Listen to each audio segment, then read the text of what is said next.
see in the fires of hope and prayer. With boundless faith in our destiny, we solemnly declare. Side by side we stand, islands of the blue Caribbean Sea, this our native land. We pledge our lives to thee.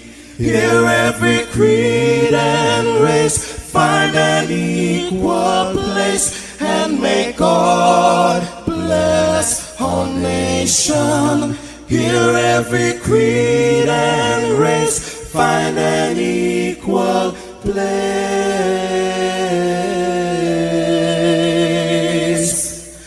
and may God bless our nation.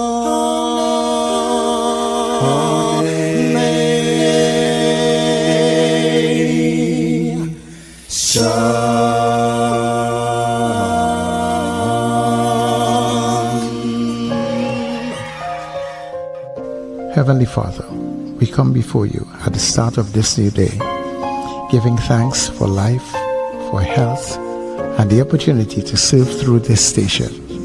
We ask for your divine presence to guide us in all we do.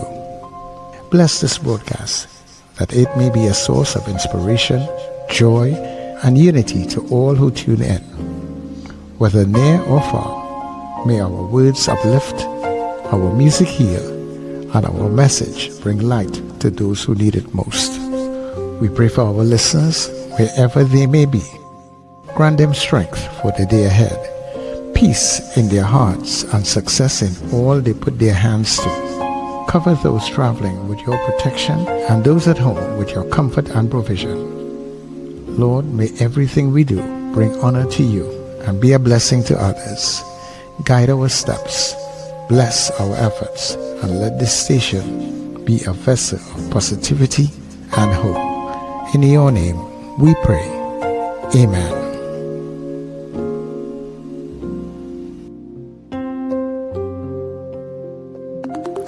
Your voice, your soundtrack, your station. New Era TT Radio. Net Radio.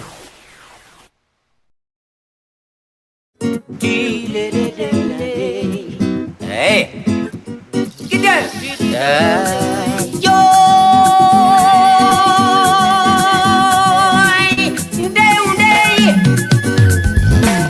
I see her and I want her.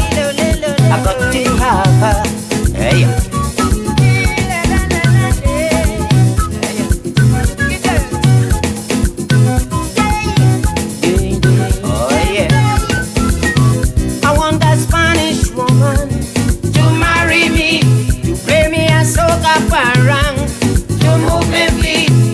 Parang so nice and parang so sweet. Wind up your waist and dance to the beat. Inside the parang. I don't want no sorry Lord ginger beer. I ain't drinking them thing this year. This Christmas all I want is a Spanish woman from Paramis. The Martins in a rematch. Donna Puna from Lopino and Los Pajos. Don Maracas, Rampanaicas. I see her and I want her. I got to have her. Oh, yeah. Get there. Give me. I try all them other woman before. All other woman. But them Spanish mujer is all I adore. Them Spanish woman. I like to see them when they walk and whine. They're full of and tenderness, it's so fine.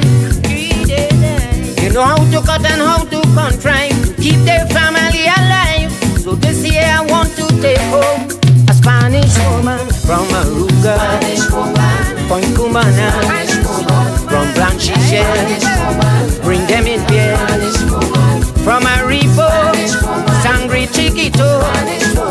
Spanish Royal, Spanish woman, Coco Paya. Spanish woman. I see her, and I want her. I got to have her.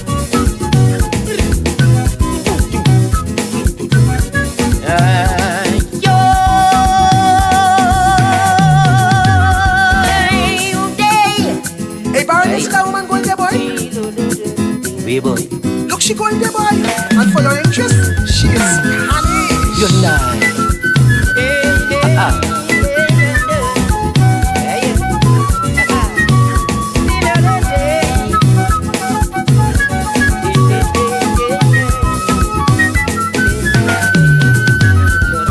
Quiero una mujer latina Para casarme, a toca soca paranda para mover la piel.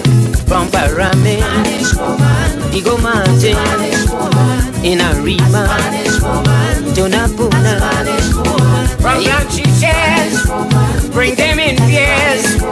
Spanish Royal, Spanish woman, Coco Paya.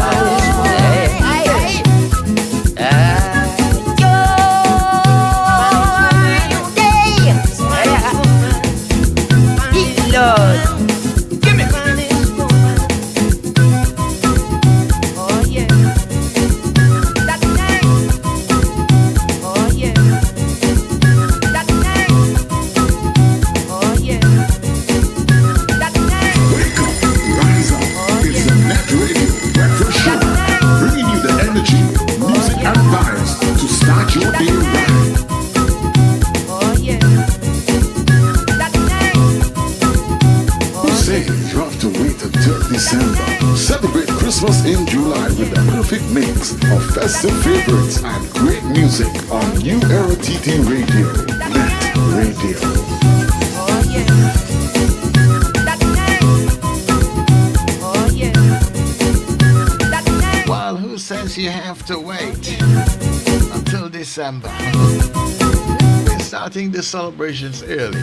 that name, In July, Christmas in July. that name, As we open the doors, we kick their doors wide open that to name, a brand new month oh and yeah. the second half of the year 2026. Oh yeah. Let me say a very special good morning to everybody tuning in, tuning on, logging on, That wherever you may be, Trinidad and Tobago, up and down, Eastern Caribbean, yeah. oh yeah.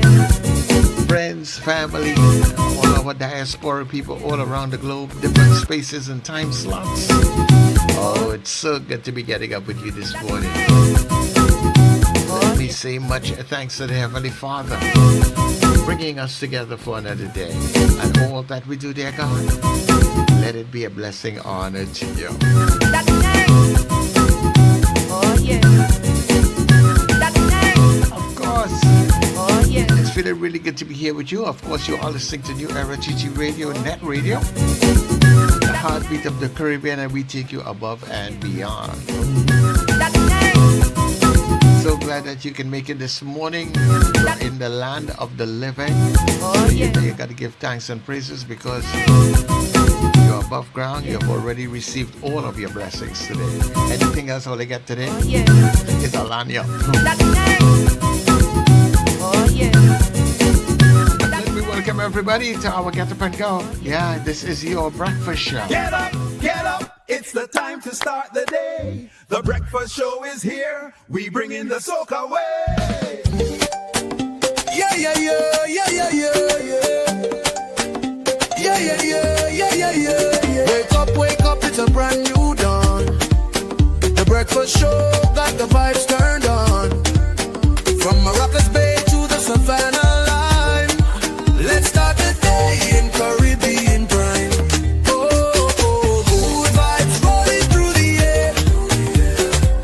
Show energy everywhere. We talk, we laugh, we make you think. Grab your double or your morning drink.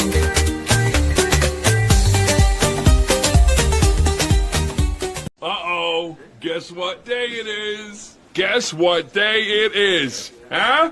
Anybody? Julie, hey, guess what day it is? Oh, come on, I know you can hear me.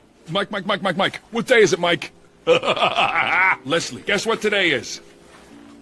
It's hump day.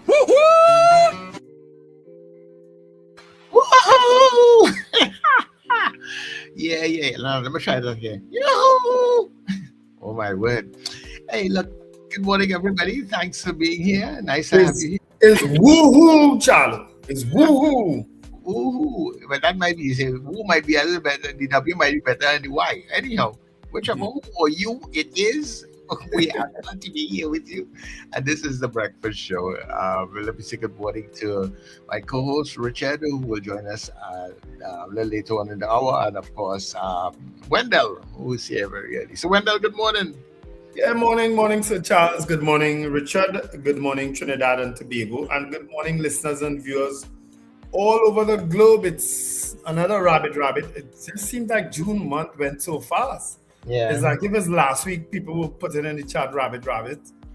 And here we have July 1st already. Just can't stop the time. Yeah, time is going pretty quick, eh? But we're happy to be in the land of the living. Let me say happy birthday to a few people. Esther Francis, I think she listens to us. Kenneth Hodge. Who else? LJ Heath, I don't know who that is. Theodore Walters. Hi, Theodore. She used to be Miss Bartaria back in the day. I don't know if she still contributes to calling shows and so on. But morning, Theodora. And a very good friend of mine, my neighbor, Lorley Pujadas Ferguson, the wife of Norris Ferguson. But I know Norris must be treating it extra special this morning. He must be get up, make breakfast, or they must be went in the gym together, they'll have sweat together. I don't know what else all they do together. Or hopefully all they do everything together. Oh, Norris, give Lorley a big hug for me. Former Auditor General of Trinidad and Tobago. Give her a nice big hug for me this morning, please. He deserves it. Happy birthday, everybody. Happy birthday, Lorley. A nicer person you couldn't meet. I don't know how Norris gets so lucky. How? My God. You know, they say for anything to work, it's neither a positive and a negative, Now, Lorley is a real nice person. So, Norris nice. Most times he's nice. Universe is balance of the thing. Oh, Lord, happy birthday, Lorley. Yeah. Anybody else celebrating a birthday today, July 1st, have an absolutely fantastic day. Or anything else that you're celebrating. Yeah, anything else you're celebrating, because people might have weddings or, I don't know, June brides. If you missed the date on you, somebody get a little trouble, you might have spill over into July. Because we used to have a lot of June brides. Yeah, June was the month of weddings, Yeah, my first wedding was actually in June. June 23rd. Mm-hmm. Yeah. And then my second wedding was February, but my second wife born June 24th. Yeah. I don't know why. I remember those dates. Yeah, well, of course you they haunt me. How could you not remember those dates? Yeah, things like that. Oh, God. Yeah. There'll be no third one, though. Absolutely none if all you think anyone all you listening thinking about it. Anyhow, a happy day to you guys, wherever you are. Enjoy your birthday and anniversaries, whatever you're celebrating today.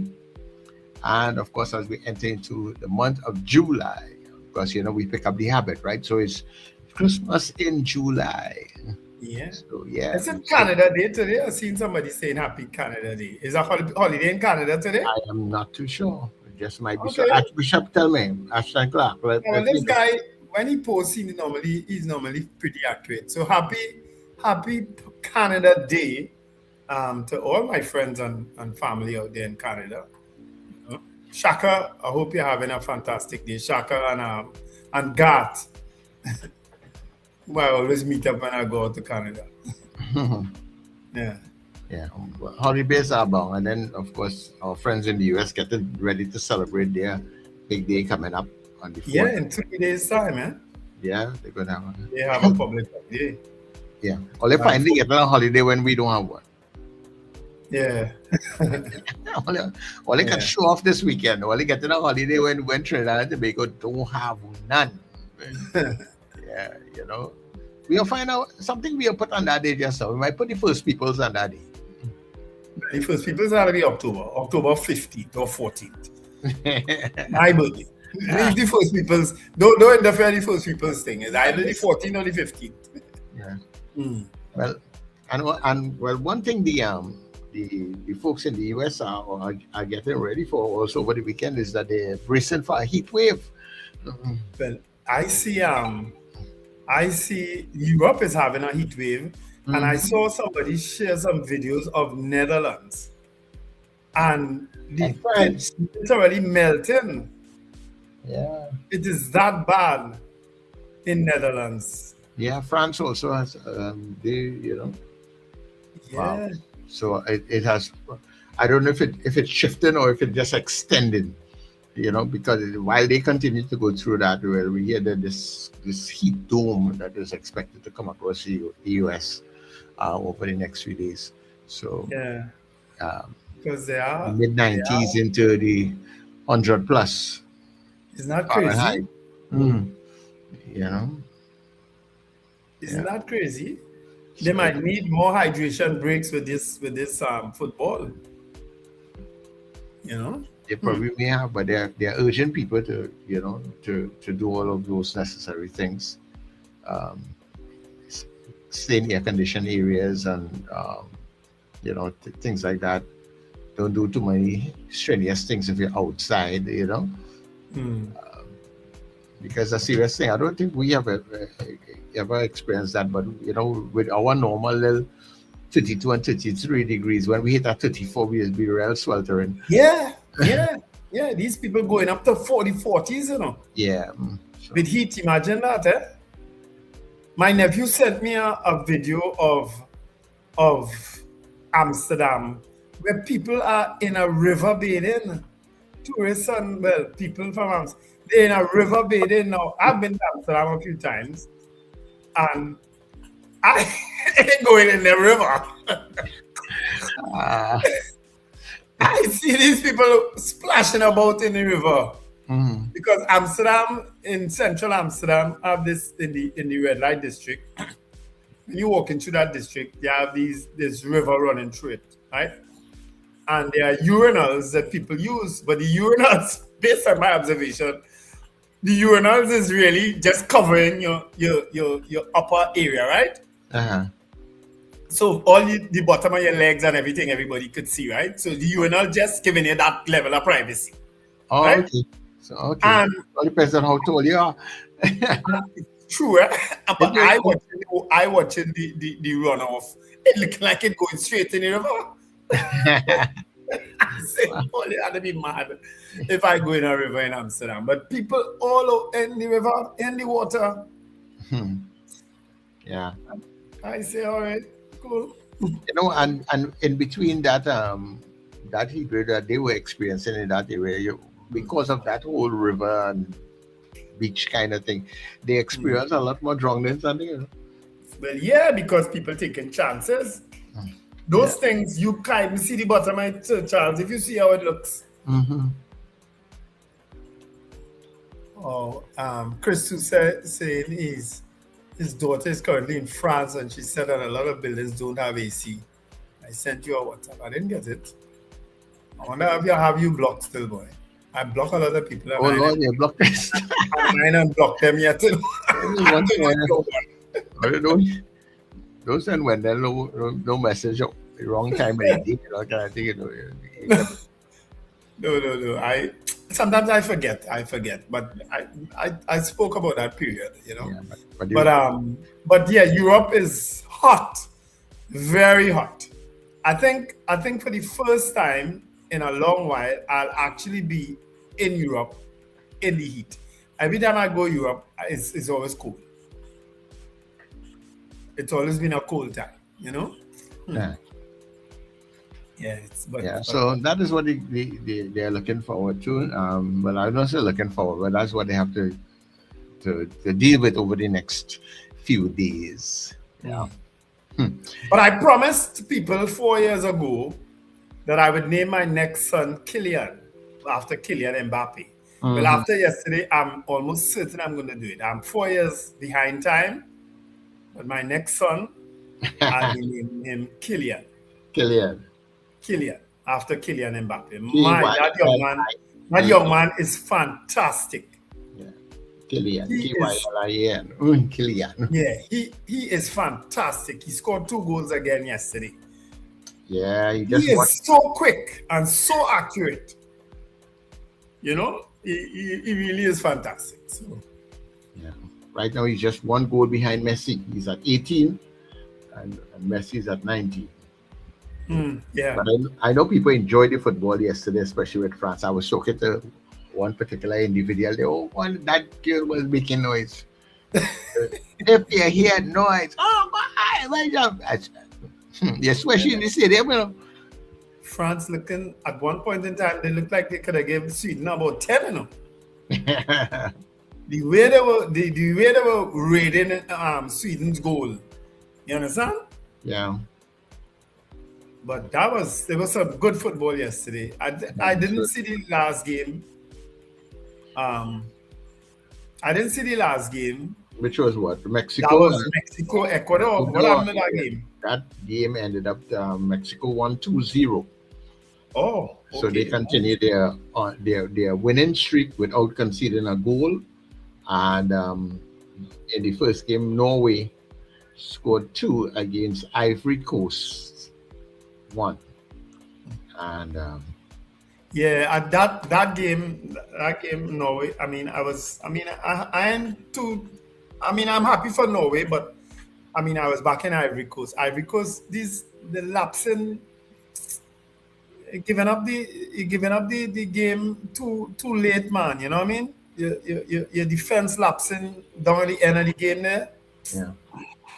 Well, that is one of the strategies also, you know, so wear them out, you know. So wear them out. Well, today we have some good games coming up. So first of all, we have Belgium going up against Senegal. Well, back in Senegal, naturally. Yeah. Naturally. You saw the comment that English fan made about Senegal and the African nations? No, what did he say? Somebody sent it for me this morning. I'm going to send it for you now. That we colonized them before so we could colonize them again. One of the most insensitive comments coming out of a fan of football. Yeah. Concerning the African nations. People don't be thinking before they talk. No, when saying they're just in front of a microphone or on social media now, dangerous thing. We also have England going up against DR Congo.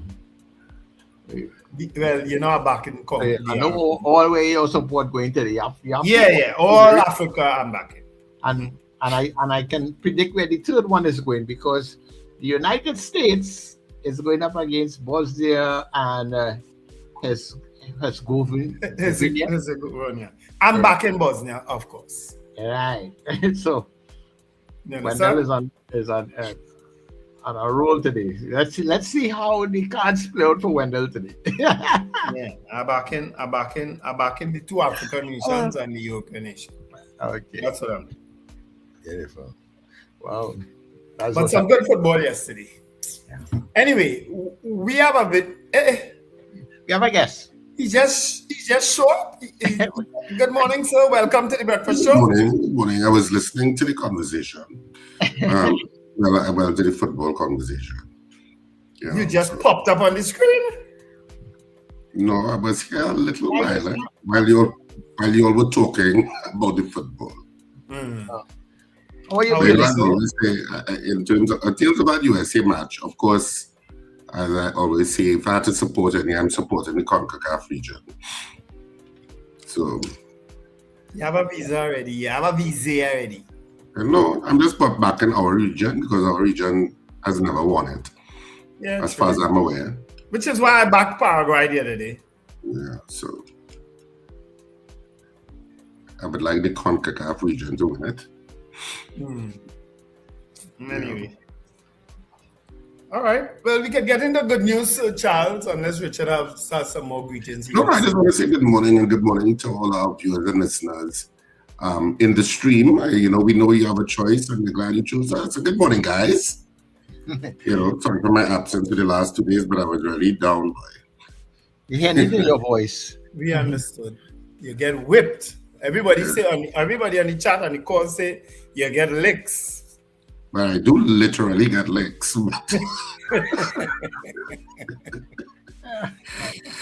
that true? But but it was fun. It is fun. It is fun. And thank you, of course, to all the people who came out to Queen's Hall, on Saturday and Sunday for Scandal in Cedars. We had a wonderful time and wonderful audiences on Saturday and Sunday. Lots of people came out. So thank you so much for supporting live theatre. And of course, we are now headed to Naprima Bowl this weekend on Saturday at 8:30 and Sunday at 6:30. So Naprima Bowl, we always love the bowl. So looking forward to that, this weekend. All right. Well, let's get something just nearly escaped my mouth. Go ahead to the good news.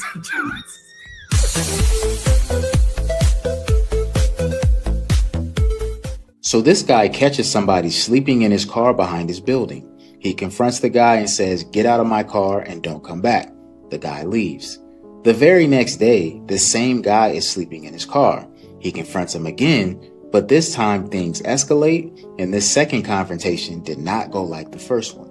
This all took place in Memphis, Tennessee. This is Roderick Duncan, and he owns a gym called Godbody. Behind his building, he has a few old cars that don't run and the locks don't work, and one day he saw somebody sleeping in one of his cars. So he pulls out his phone, he goes up to the car, opens the door, and he says, "Hey, you have to get out of here, don't come back." The guy leaves, no problem. The very next day, he comes to the car again, sees the guy sleeping, opens the door and says, "I thought I told you not to come back." The guy doesn't really respond. Now here's where things take a turn. Roderick pauses for a moment. He goes back into his building and does the unthinkable. Comes back out towards the guy, has something in his hand, and it's a cup of coffee. He hands it to him and invites him into his building. He sits down, has a conversation, gets to know him, finds out he's a 24-year-old named Brian Taylor. He had a troubled childhood, he has a drinking problem, and he's been in the streets for a while. He tells Brian he can sleep on the couch in his gym, and the very next day he takes him to get an ID, he takes him to get some clothes, he takes him to some job interviews. Now Brian has a job, he's on the right track, and all thanks to some love, some kindness, some grace, and a cup of coffee. Big shout out to Roderick. Shout out to Brian.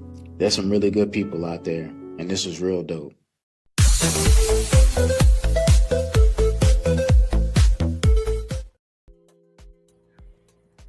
Oh, there's good people out there. Yeah. All right, let's go straight to the chat, Richard. Happy Hump Day from Robert Allen, and happy new month. Of course, today is July 1st. Margaret Thomas says, "Good morning, guys." Valerie Mendoza, congratulations to Mexico. All right, so Mexico beat Ecuador. Eunice Dublin says, "Good morning." Paulinas, "Good morning, guys. It's Hump Day, also the 1st of July. Rabbit bring money. Rabbit does bring money. Suzanne Jessup, Rabbit does bring babies, not so. Suzanne Jessup, blessed morning. Yeah. From Suzanne, Suzette, Corinne, Mrs. Gemma, Maria S. and Maria H. Ava Smith also saying blessed rising. Odell Guy, season's greetings and Merry Christmas in July. Sir Charles and everyone. That's from Suzanne. Norris Ferguson says good morning, and of course, morning, Mrs. Ferguson. Trinman, boy, look football. Pamela O'Connor, blessed morning, guys. Happy 1st of July. Maria Cellier, Diane Payne, Felix Cazo, Erica Charles, Kenny and Harlem, Manuela Peters, Michael Cadet. Marlon Motley says it's Hump Day and a new month is here. Michael Eastman, Victor Phillips says good morning to the breakfast show and all on the channel. I will be 81 on 15th of August. All right, we'll remember that. That's the day of the boat ride. So Charles had to get a free ticket. Yeah. I must thank God for his mercy and grace. No medication yet. only political pain and suffering. No, it is, boy, Victor. Ingrid from Tucson also sends greetings. Carol Guevara, Debbie Modest, Beefy Smith, Boy Bidesi from David, Ian Stewart, Victor. All right, Mr. Philip is chatting away. Ian Stewart, Melchizedek says, morning, guys. Happy birthday to Roger. Who Roger is that? I guess Roger will know. Mrs. Harris says, good morning. Lester Cragwell says, good morning. Alistair Hart, welcome to the second part of the year. Gavin Frank from Powder Magazine. Kurt Hope from Nashville, Tennessee. Trinidad Margot. Yeah, he wasn't well for the last 2 days. Carl M. Jack, blessed morning. Jason Samuel, happy Canada Day. Joyce Phillip, top of the morning, guys. Pamela Grimshaw says, happy birthday to Barbara Joseph. Is that Barbara Joseph in St. James? I know a Barbara Joseph in St. James. Sankofa said, divine greetings. So it's twice Wendell signed away his life. That's a nice way of putting it. Yes, I did, Sankofa. But I'm enjoying it still, thankfully. Beauty Culture, Philomena Ali. Hey, Philomena, morning. You managed to be on this chat. Slick Money Grip, Beauty Culture, thanking God for another day. Prabha Ramdial, Carlisle Cupid, Chris Tussell says, morning, guys. I read that message earlier on. Ingrid, Wendell, Arizona can get to 116 degrees. Wow. Trinman says we got some rain for about 10 minutes this morning with thunder to boot. Switzerland. Are you in Switzerland? Well done. Carl Jack, when I saw in Baghdad, they started to pave the roads with concrete because of the 50+ temperatures. Ron DeSantis Jr., Sir Charles First Peoples don't need anything more. Once they have their casinos, sovereign territories, gas, weed, and cigarettes without federal and state taxes. That's American, right? Yeah, the American Indians you're talking about, right? Lester Cragwell, drownings have increased in France and the Netherlands. Wow. David McCarthy, I hope that France does not lose at the wrong time. The last World Cup, they did lose at the wrong time. Yeah, they haven't reached Argentina yet, so yeah. Argentina? I don't think Argentina will get past their next opponent. No, a lot of people just hating on me for saying that, but that's all right. I will get a set of messages just now. Bro. Chris said, Trinidad really gone crazy. I had drummers in DC last weekend for an Orisa feast. When they returned to Trinidad, customs took away their drums. Why? Did they bring back drums? Why would they take away the drums? Anyway, Jason Samuel says, according to Google, temperatures are normal today in the Netherlands, France, and England, all under 30 degrees. Cheryl Marad says, good morning. Richard, you were missed. Wendy and James, the play was hilarious on Sunday. Richard, Ron said, all right. Colton Finch says, good morning. Black Leo, good morning, everyone. Do have the day you deserve. Carlisle Cupid says, Ivory Coast will lethargic end in their game versus Norway. They didn't deserve to advance. Power Washing, that's a new name. Morning, Carlin and Keki from Carnage. All right, I guess that's who Carlin and Keki is. Power Washing.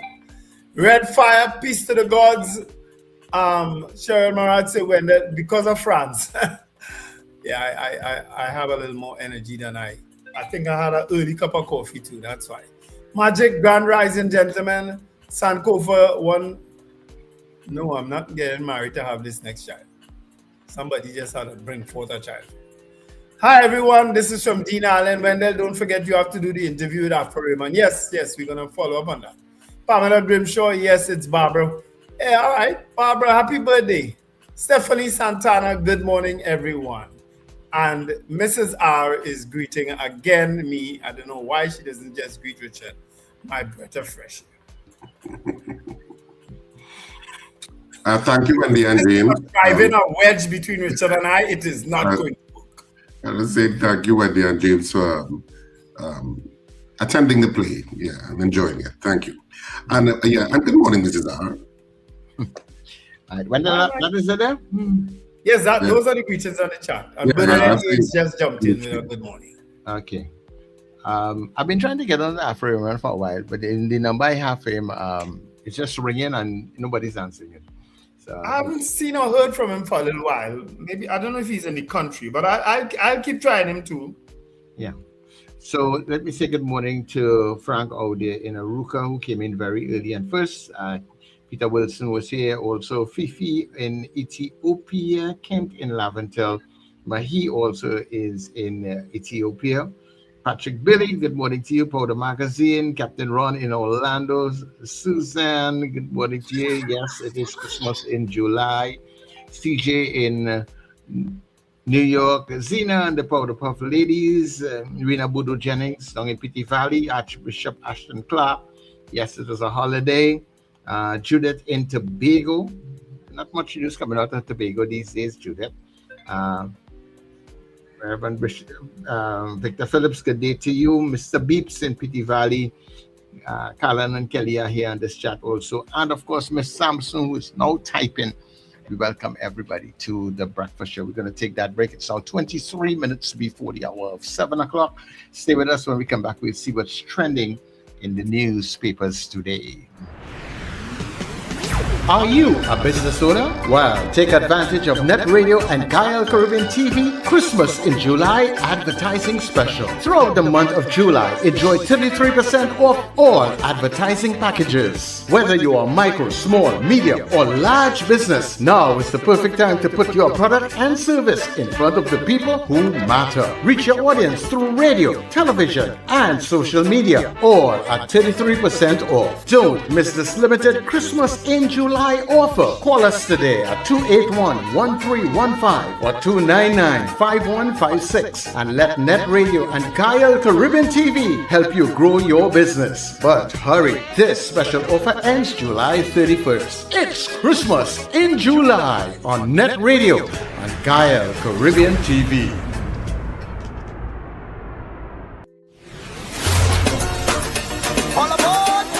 Calling all you Net Radio listeners and fans. It's time to pack your cooler, gather your crews. Join us on Net Radio. Net Radio Halloween Cooler Crew in red, white, and black. On board the luxurious Island Royalty, Saturday, 15th of August. Boarding at 7 p.m. from Hardcuts, Shagaramas. We sail at 8 p.m. sharp. Enjoy great music all night long from your favorite net DJs: Sir Charles, CJ, Mr. Flavor, Doc International, RJ, and Fluffman. Tell you you's a big dancer.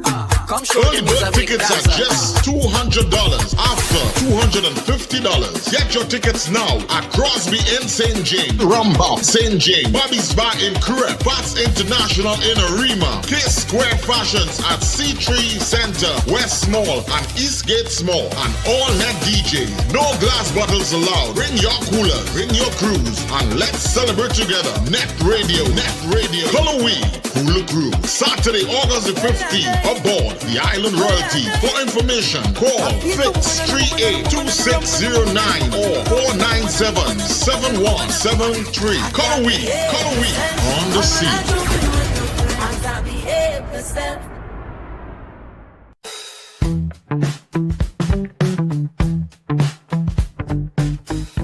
S&H Rumbox, 137 Western Main Road, St. James, for all your retail and wholesale needs for alcohol and non-alcoholic beverages. Call us at 686-0599 or visit us at 137 Western Main Road, St. James. S&H Rumbox, drinking out of the box. What do we all want for Trinidad and Tobago? Safer communities, greater opportunities, and a better future. Join Denise Deming every Tuesday at 11 a.m. on NETT Radio for Common Ground TNT. Each week, respected guests tackle the issues affecting our nation, from crime and education to healthcare, the economy, and good governance. Common Ground TNT, finding solutions through conversation. Tuesdays at 11 a.m. on NETT Radio, Net Radio. Get ready. The road to football's biggest stage starts right here on Net Radio and Gael TV. Join us for Inside the Net, the road to FIFA World Cup 2026 Insights. Every weekday, take a journey through World Cup history, legendary players, unforgettable goals, football's greatest nations, rising stars, iconic stadiums, and the stories behind the beautiful game. From Brazil to Argentina, Germany to France, and every nation chasing football glory. Join us daily at 7:55 a.m. and 11:55 a.m. Don't just watch the World Cup, live the passion. Inside the Net, road to FIFA World Cup 2026 Insights. Scandal in Citrus. We are back in San Fernando at Naparima Bowl on Saturday, July 4th at 8:30 p.m. and Sunday, July 5th at 6:30 p.m. Tickets available at K-Square Fashion, C3 Center and Brentwood Mall in Chagonas and Friends of Marabella by the Roundabout. Tickets also available at the Naparima Bowl box office from Monday the 29th of June, 12 noon to 6 p.m. daily. Or you can now buy tickets on our website, rsrrproductions.com. Don't miss it.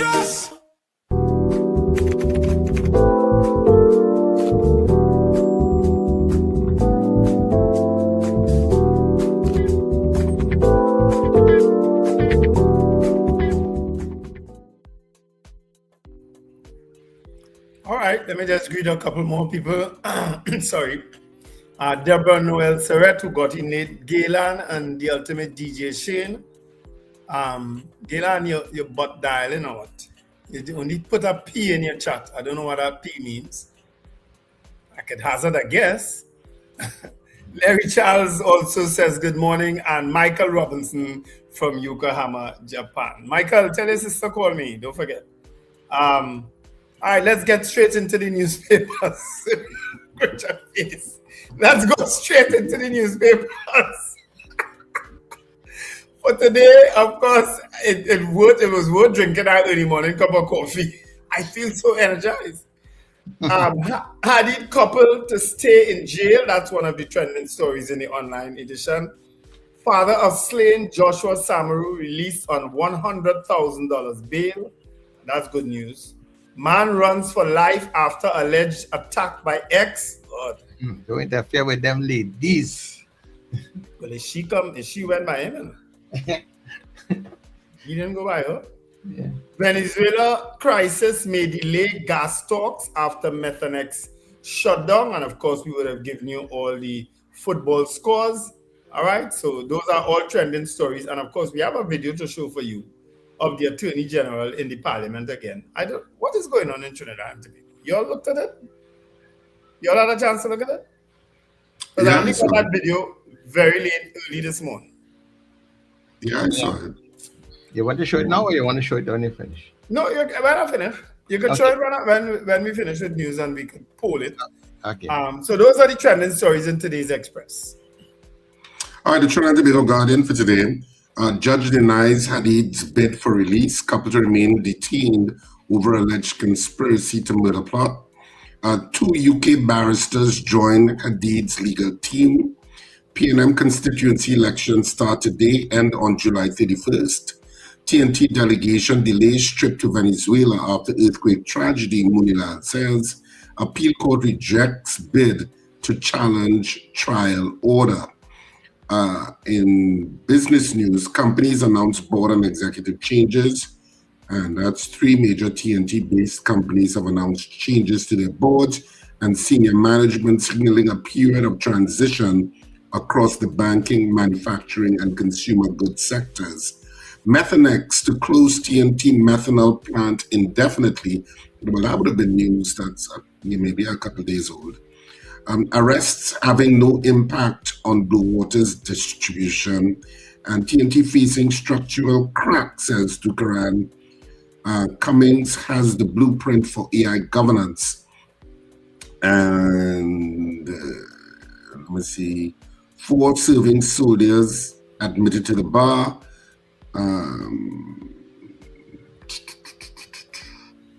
Former Olympian Morris appealing for repairs to Irwin Park Sports Complex. West Indies woman bounced out at semifinals staged by Aussies and Caribbean Cricket Olympic Dream, a unique path to LA 28. And so that's some of the news in Trinidad and Tobago Garden today. Did one of the headlines you read say Trinidad and Tobago delays their trip to Venezuela because of the earthquake? Is that one of the headlines you read? TNT delegation delays trip to Venezuela after earthquake tragedy, Munilal says. Yeah. Okay. I thought is that what I heard. Yeah. So we were about to go and the earthquake came. I know we were about to go, but it's been delayed. You could have been going in July, but it's delayed. All right. Thanks. Never a dull day in Trinidad. All right, so Charles, you could do your did you know, and then you could. You want to do the clip? Yeah, and then go to this. So, but I thought did you know, kind of.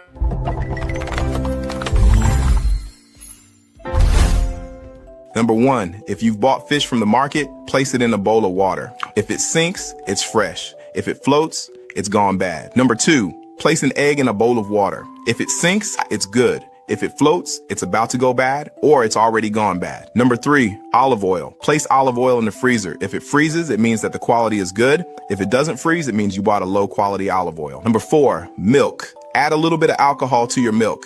If nothing happens, then it's good. If it curdles, you already know. Number 5, honey. Add honey to a spoon and heat it up. If it burns, then it's not real honey. Real honey doesn't burn. Comment yes if you are going to try this, and follow me for more holistic health tips.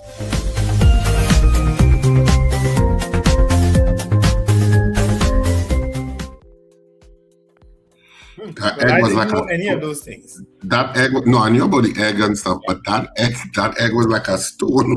Yeah. I was looking for that egg.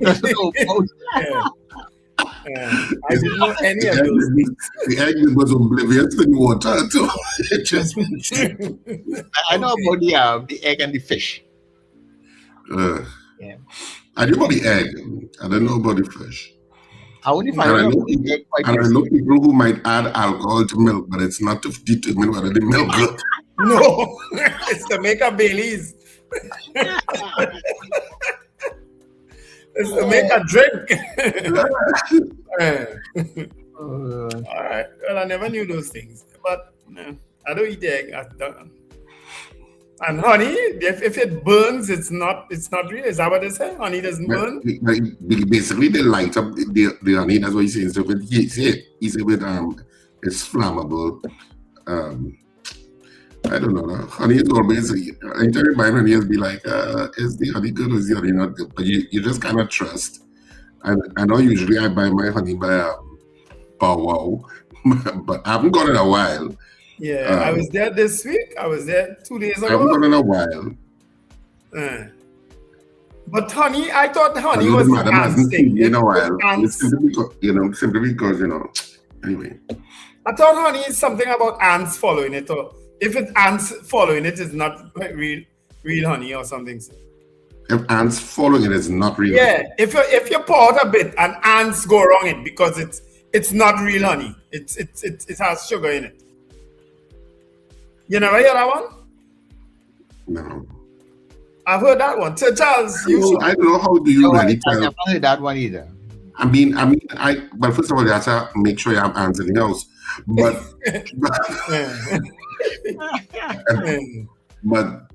I'm not sure. But honey is always like you're never sure 100% because even though, at least honey in Trinidad, you do see the apiary number.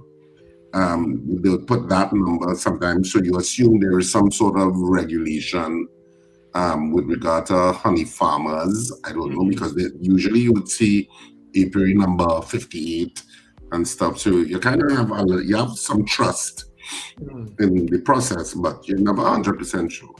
You just, hope it's good honey. Yeah. All right. So and honey ain't cheap. I know. That one I know for sure. It's not cheap. Yep. No, very expensive. Anyway. All right, so let me do this video for you guys, and right, Monroe? Yeah, go ahead and show the video because I know a lot of people would not be aware of it. In respect of the observance of the law, all persons in Trinidad and Tobago, every single person in Trinidad and Tobago, whether you happen to be a funder of the People's National Movement, whether you happen to be a member of the 1%, if you break the law, if you cross that line that would excite the member for Tunapuna, I want to be very careful. The member for Tunapuna, whose job it is to write PDOs. It's not a political thing. It's not a political thing. I don't know why people think it. And I am somewhat embarrassed by that. Why a person would think such a thing? Well, then you know what? Whether you are a black man from the Beta or whether you happen to live in Bayshore and are stealing government land and property, I don't know. Whether I'm just saying whether I'm just saying whether you happen to be doing that, whether you happen to have called the office of the Attorney General essentially at midnight on the 28th, when the results of the elections were coming in, to say, listen, get that lease fixed up for me now. Right? Whether you happen to be any of those persons, you know what? The member for Tunapuna, I am sure, sorry, I can't call you anything else.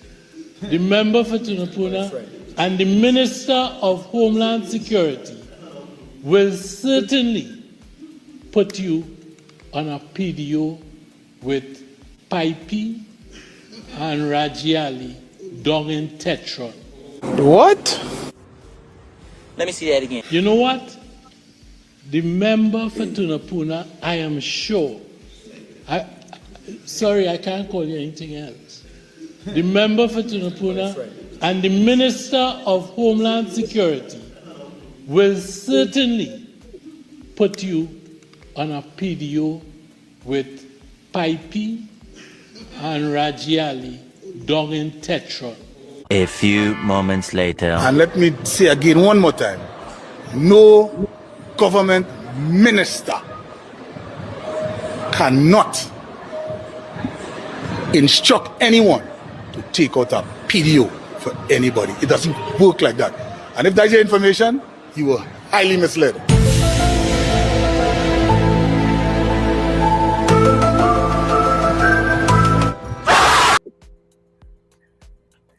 I don't know what to say again, Richard and Sir Charles. I don't know what to say again. Well, you're not just speaking to us, you're speaking to everybody who's watching. Well, the people out there listen know how I think already. But yeah, so it's first of all, if you're making a speech, what I will say is if you're making a speech about how everybody is going to be held accountable, which is ultimately what you're trying to say, but rather clumsily. Because if you're making analogies and comparisons, you should be broad about your comparisons. But what you did was you choked up all the comparisons in Port of Spain, basically, rather than say, if you are financing the People's National Movement, or if you are financing the United National Congress, if you break the law, you will be held accountable. That's fairer. Mm-hmm. That's broader. But when you zone in one direction, it makes for the lack of an eloquent speech. It makes for a lack of intellectual rigor in terms of the comparisons that you're using. So if you're using your comparisons, make sure that there is some sort of equivalency in terms of what you are saying and what you are calling, especially in the position of an Attorney General. That's what I would say about those comparisons. because you are the Attorney General for all of Trinidad and Tobago, and your responsibility as that officer is for equality before the law of all Trinidadians and Tobago citizens, whether they are in South, Central, Tobago, Santa Cruz, or Western Trinidad. But there seems to be a proclivity to kind of center, because you have to read into where people's, when you are not paying attention to what you see and how you see it. Yeah, what I picked up from that. Your comparisons could kind of, indicate a certain slant.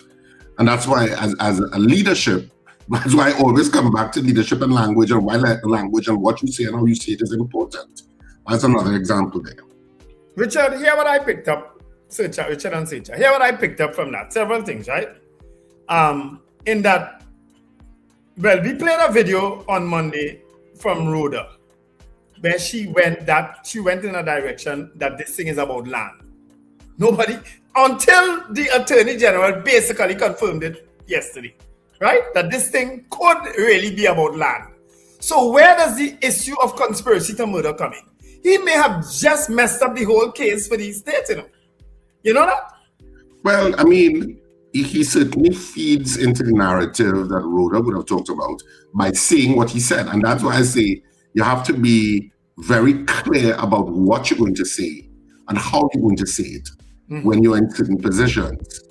And certainly how he articulated it there and giving timelines, you're really suggesting stuff to the population, because it means you're giving out some information in a sense, because even if you weren't privy, you're giving dates, you're giving an indication of somebody wanted a lease continued, and was trying to achieve it before a certain end, and you are putting the veneer of trying to steal as that part of that relationship.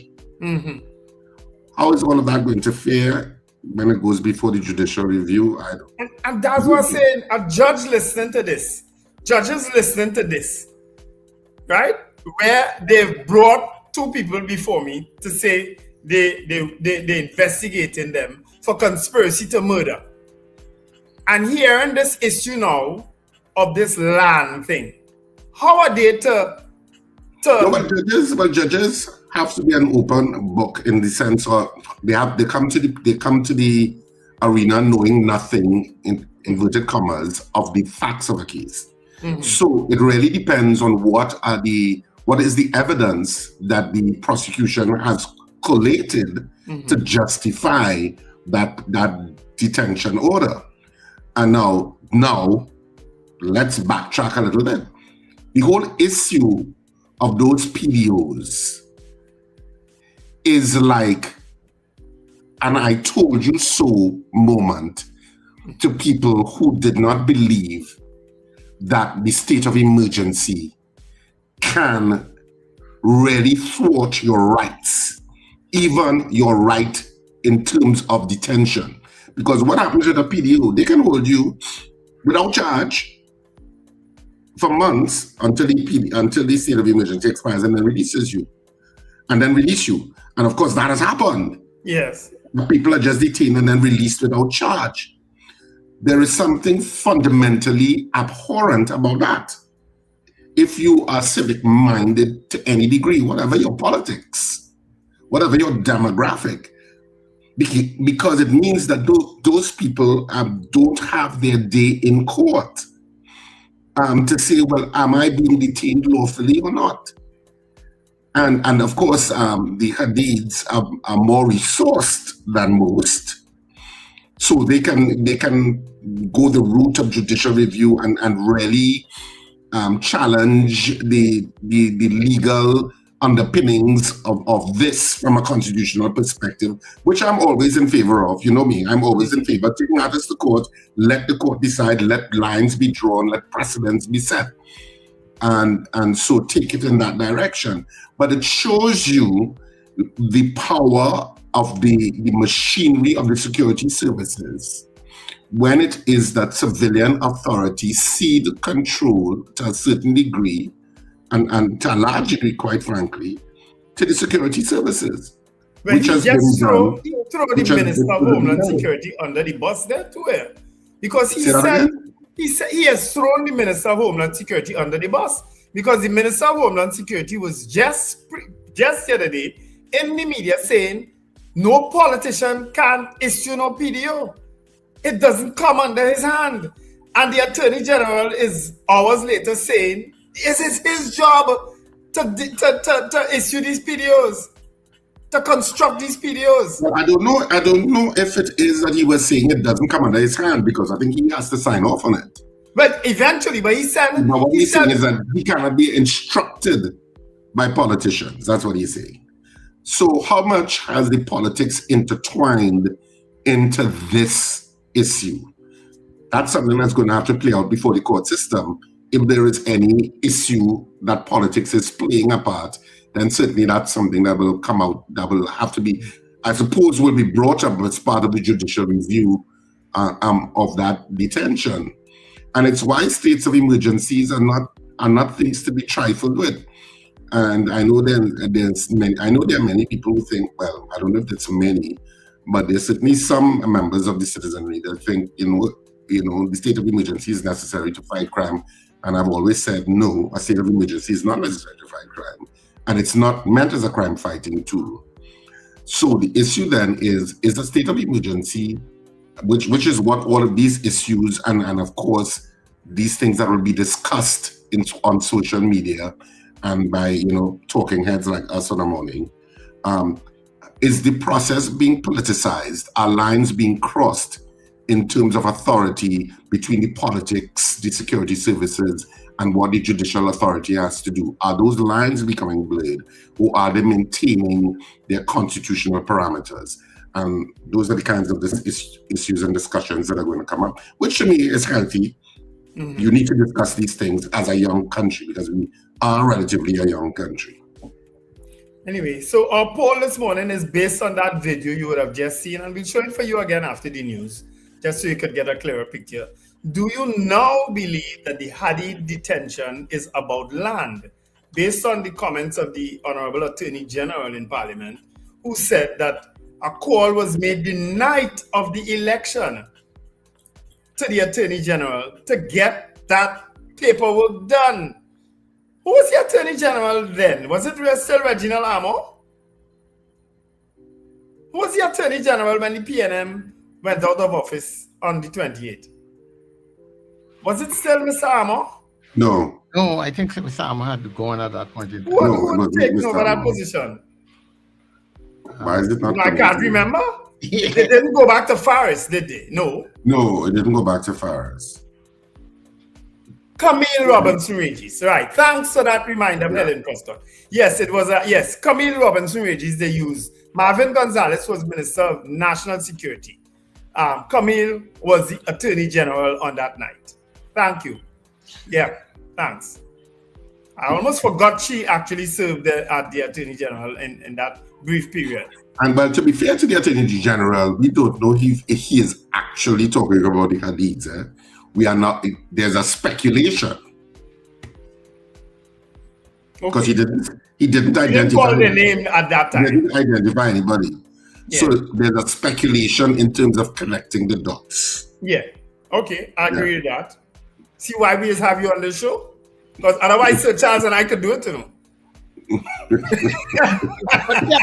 are going for the news, and when we come back, we'll tell you how we voted, and we will take your calls on all of these things that are happening. So our news is straight ahead.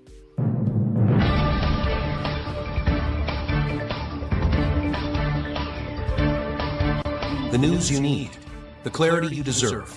Local, regional, global. This is Net Radio News Now. This is News Now on Net Radio and Guile TV. I am Derek McMillan. Thank you for joining us. Businessman Dominic Hadid and his wife Genevieve will remain in custody after the High Court ruled that the preventive detention orders issued against them under the state of emergency are lawful. Justice Frank Sepersad dismissed the couple's habeas corpus application, rejecting arguments by senior counsel Douglas Mendez, Gilbert Peterson, and Faris Al-Rawi that the Hadids were initially detained unlawfully under ordinary police powers before being placed under preventive detention orders. The judge found police records showed they were informed they were being detained under the emergency powers regulations from the outset. Justice Sepersad also ruled that even if the initial arrest had been unlawful, it would not have invalidated the preventive detention orders. The couple remains in custody as investigations continue into an alleged plot to assassinate senior government officials. Meanwhile, employees of Blue Waters have been assured that the company's operations remain unaffected despite the detention of owner Dominic Hadid. Management told staff during a company-wide meeting that jobs, salaries, and day-to-day operations are secure, even as Hadid, his wife Genevieve, and her aunt, Star Sabga, remain in custody under preventive detention orders. Workers described the mood as subdued, saying Hadid was a respected employer, but were instructed not to comment publicly or discuss the ongoing investigation. Blue Waters, one of the Caribbean's largest bottled water companies, says it will not comment on the matter as police continue their investigations. Energy Minister Dr. Rudal Munilal says the government remains committed to securing natural gas supplies despite Methanex's decision to indefinitely idle its Titan methanol plant at Point Lisas. Munilal says discussions on energy agreements are continuing, although recent earthquakes in Venezuela have delayed talks linked to gas supply. Meanwhile, the national gas company says the decision was driven by a disagreement over gas prices, not a shortage of supply. NGC says it offered Methanex the same gas volumes under its existing contract, but the company sought a lower price that would have been below NGC's acquisition cost. NGC says it could not agree to those terms, but remains open to future discussions if a commercially viable agreement can be reached. The High Court has ruled that the historic breakfast shed can continue operating while its legal dispute with Udicott is resolved. The court ordered that an existing injunction remain in place until the matter goes to trial in January next year, allowing vendors to continue operating in the meantime. President of the Femmes du Chalet Cooperative Society, Robert LaHunt, welcomed the decision, saying it provides stability for vendors and patrons and preserves a food hub that has served Trinidad and Tobago for decades.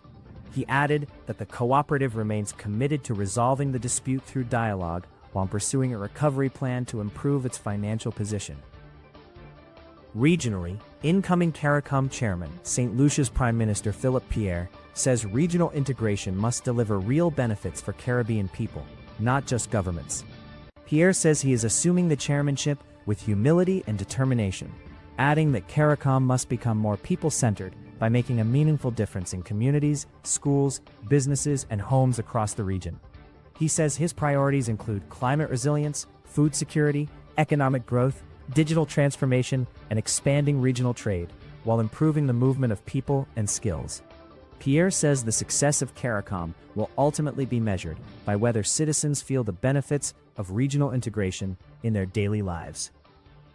Finally, the U.S. Supreme Court has struck down President Donald Trump's executive order restricting birthright citizenship, ruling that children born in the United States remain citizens regardless of their parents' immigration status.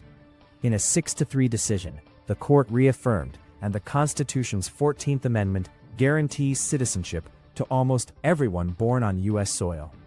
Chief Justice John Roberts wrote that the ruling upholds a long-established constitutional promise, while 3 conservative justices dissented. The ruling blocks Trump's executive order from taking effect and preserves the long-standing interpretation of birthright citizenship in the United States. And that is Net Radio News at this time. That was News Now. Stay informed with new Era TT Radio. Net Radio.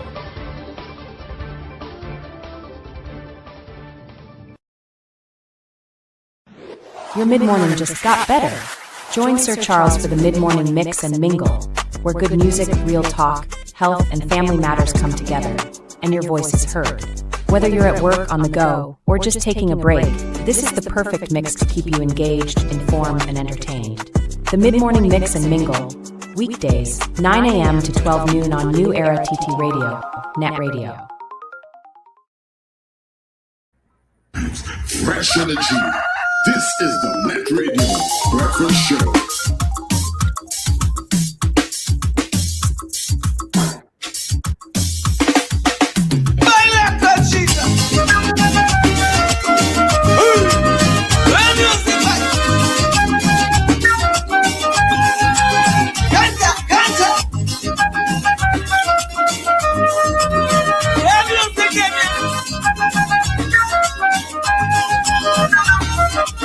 You spend your whole lifetime working to build house and family.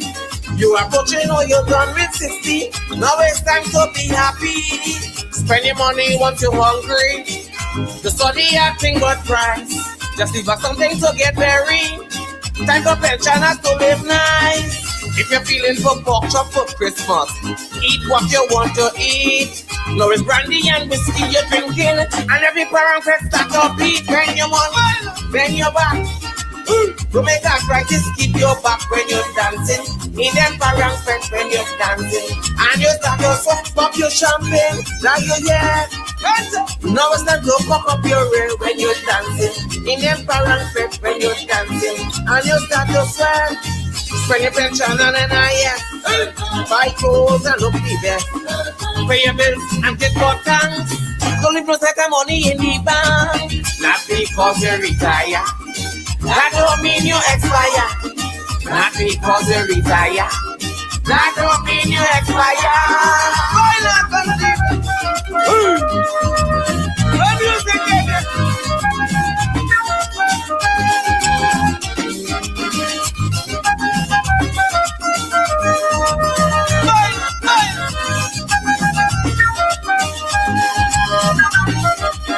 When it's parang in Paramin, start to dress and pick up your cake. Visiting come to the country, no more fucking karage. Don't make them stick you with grandchildren, now it's time to be happy. Once you're taking any grant from them, make sure it's currency. As you reach the month of October, you circle in the date. Take your phone, call up a bag and lock the door, open the gate. Bend your money, bend your back. Don't make that cry, just keep your back when you're dancing. In them parang fest and you're dancing. When you start to sweat, pop your champagne, now you're here. Now it's time to cock up your head when you're dancing. In them parang fest and you're dancing. When you start to sweat, spend your pension on an IS. Buy clothes and look the best. Pay your bills and get more thanks. Don't leave no set of money in the bank. Not because you retire. That don't mean you expire. Not because you retire. That don't mean you expire. Violent conceived. Violent conceived.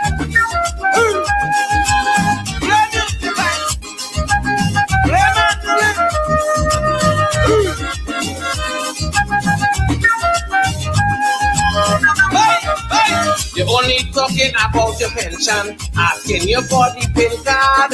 They want to carry you to the doctor, but your house they want it bad. When they ask you who get property, who should pay best, you want them know.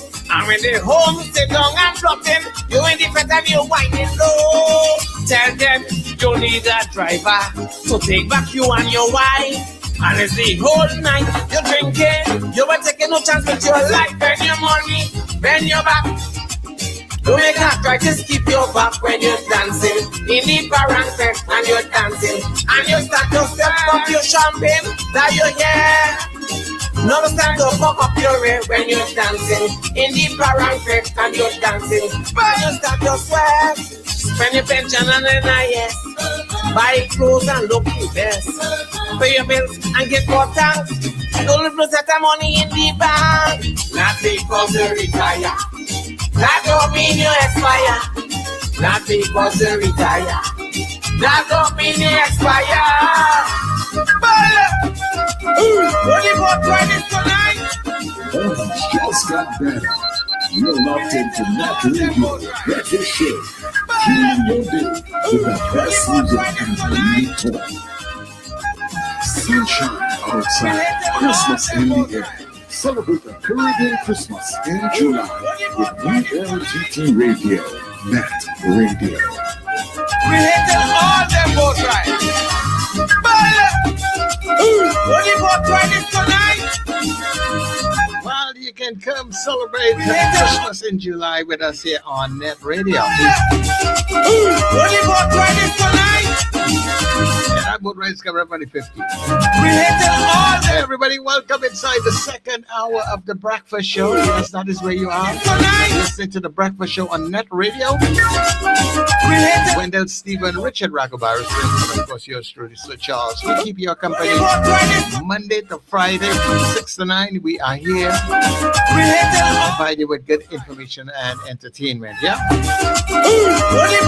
To the Anthem crew, I want to say a very special good morning. Thanks for being here. All the other people that came in along the way, thank you so much for showing up. And also a very special good morning to our friends and family on Gael Caribbean TV. A couple things just to let you know that when we come off of the Gael feed and of course our social media feeds at around 9 o'clock, you can join us on netradiott.com. That's NETTRadiott.com. You can listen to all our programming throughout the day. We are streaming all day, all right? Every day. Of course, if you are streaming on any one of your different platforms, whether it is TuneIn, Radio Garden, Online Radio Box, Simple Radio, we are global. All you have to put in the search engine is Net Radio Trinidad. You will find us. Of course, all your smart devices like Alexa, just tell them to play Net Radio Trinidad.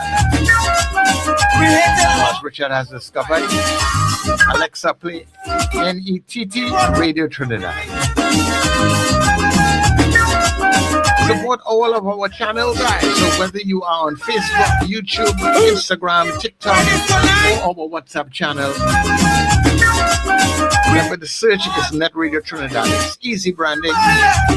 Put your stamp, like, follow, subscribe to all of those channels, okay? So the morning poll is up, and of course, we're asking you this morning, given what you heard at the age you was talking about, do you now believe that the Hadid's detention is about land?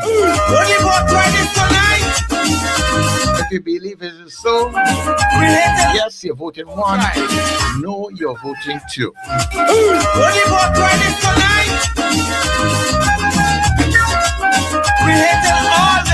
And when we come back, we will tell you how you voted, and of course, we'll also open the lines to take your calls. So stay with us on The Breakfast Show. Scandal in Citrus. We are back in San Fernando at Naparima Bowl on Saturday, July 4th at 8:30 p.m. and Sunday, July 5th at 6:30 p.m. Tickets available at K-Square Fashion, C3 Center, and Brentwood Mall in Chagonas, and Friends of Marabella by the Roundabout. Tickets also available at the Naparima Bowl box office from Monday the 29th of June, 12 noon to 6 p.m. daily. Or you can now buy tickets on our website, rsrrproductions.com. Don't miss it.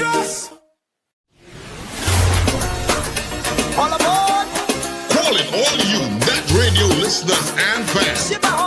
It's time to pack your cooler, gather your cruise. Join us on Net Radio Halloween Cooler Crew in red, white, and black. On board the luxurious Island Royalty, Saturday, 15th of August. Boarding at 7 p.m. from Hardcuts, Shagaramas. We sail at 8 p.m. sharp. Enjoy great music all night long from your favorite net DJs. Sir Charles, CJ, Mr. Flavor, Doc International, RJ, and Fluffman. Tell you you's a big dancer.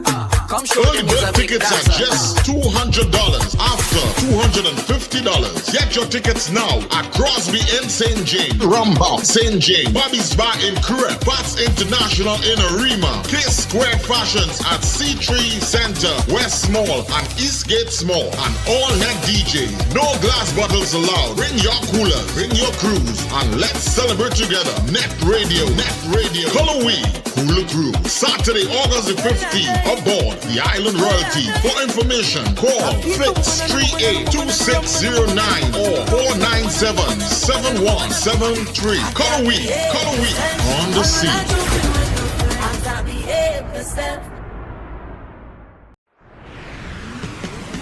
Are you a business owner? Well, take advantage of Net Radio and Gael Caribbean TV Christmas in July advertising special. Throughout the month of July, enjoy 33% off all advertising packages. Whether you are micro, small, medium, or large business, now is the perfect time to put your product and service in front of the people who matter. Reach your audience through radio, television, and social media, all at 33% off. Don't miss this limited Christmas in July offer. Call us today at 281-1315 or 299-5156 and let Net Radio and Gael Caribbean TV help you grow your business. But hurry, this special offer ends July 31st. It's Christmas in July on Net Radio and Gael Caribbean TV. Necessary Arts Trinidad and Tobago presents Women and Children First. Some sisters are losing their voices. We are losing our childhood. Women and Children First, written and directed by Penelope Spencer. July 5th, Little Carib Theatre, one important show. A performance, a tribute to our women and children. Drama, comedy, a show for the whole family. Call 752-7050 or 683-4843 for more ticket info. Women and Children First. See you there.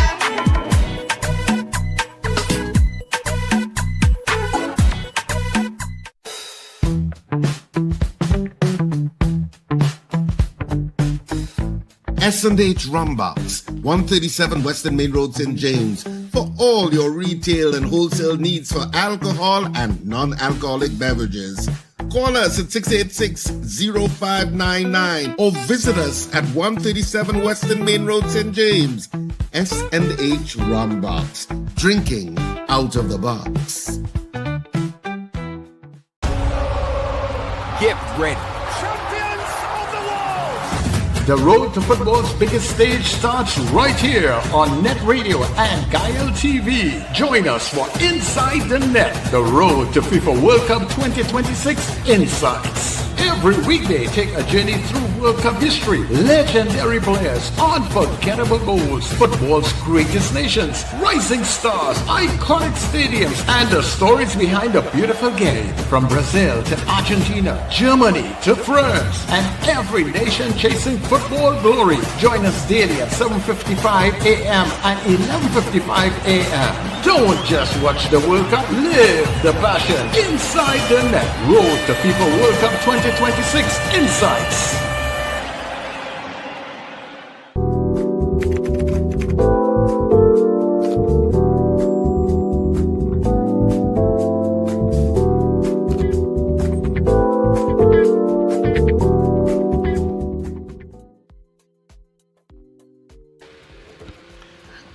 Okay, everybody, welcome back to the breakfast show.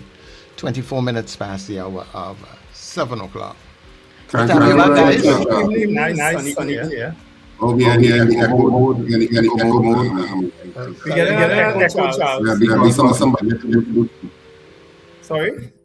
Yeah, okay. Sorry. Because somebody forget to do something, we were in echo mode. Yeah.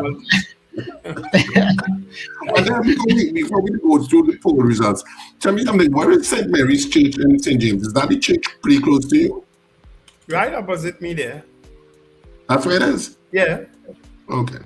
But what do you have to do there? No, my aunt's funeral is there this morning. So. Oh, so you should be in town already? But it's for 10 o'clock or something like that. 10 or 10:30. So. Okay.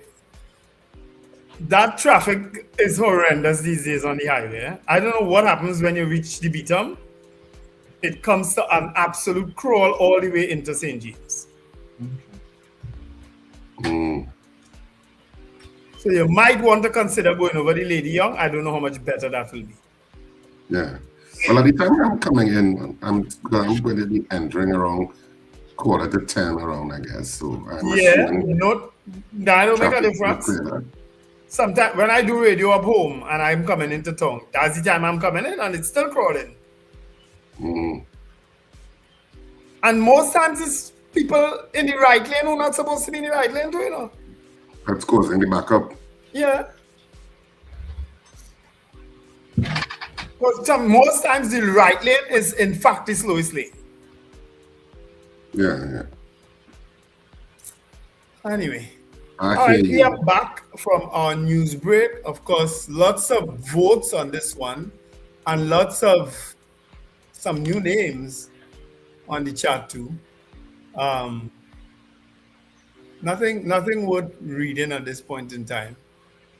So Charles, you could take some calls on the poll. Well, you want to show the video again? Yeah, we can do that. You could show it again and then we could take some calls on the actual poll. Folks, just remember, is it sub judice, Richard? Can we describe it as that? Still? No, well, there's no charge. Okay, good. There's no charge. There's maybe a judicial review application. So, yeah. That kind of failed yesterday, not so? That was the one that failed yesterday. No, I think they got leave for judicial review. Okay, is the habeas corpus matter that failed? Yes. Yeah. Right. Yeah. Well, connected to that. Yes. So I think they go back to court on July 27th.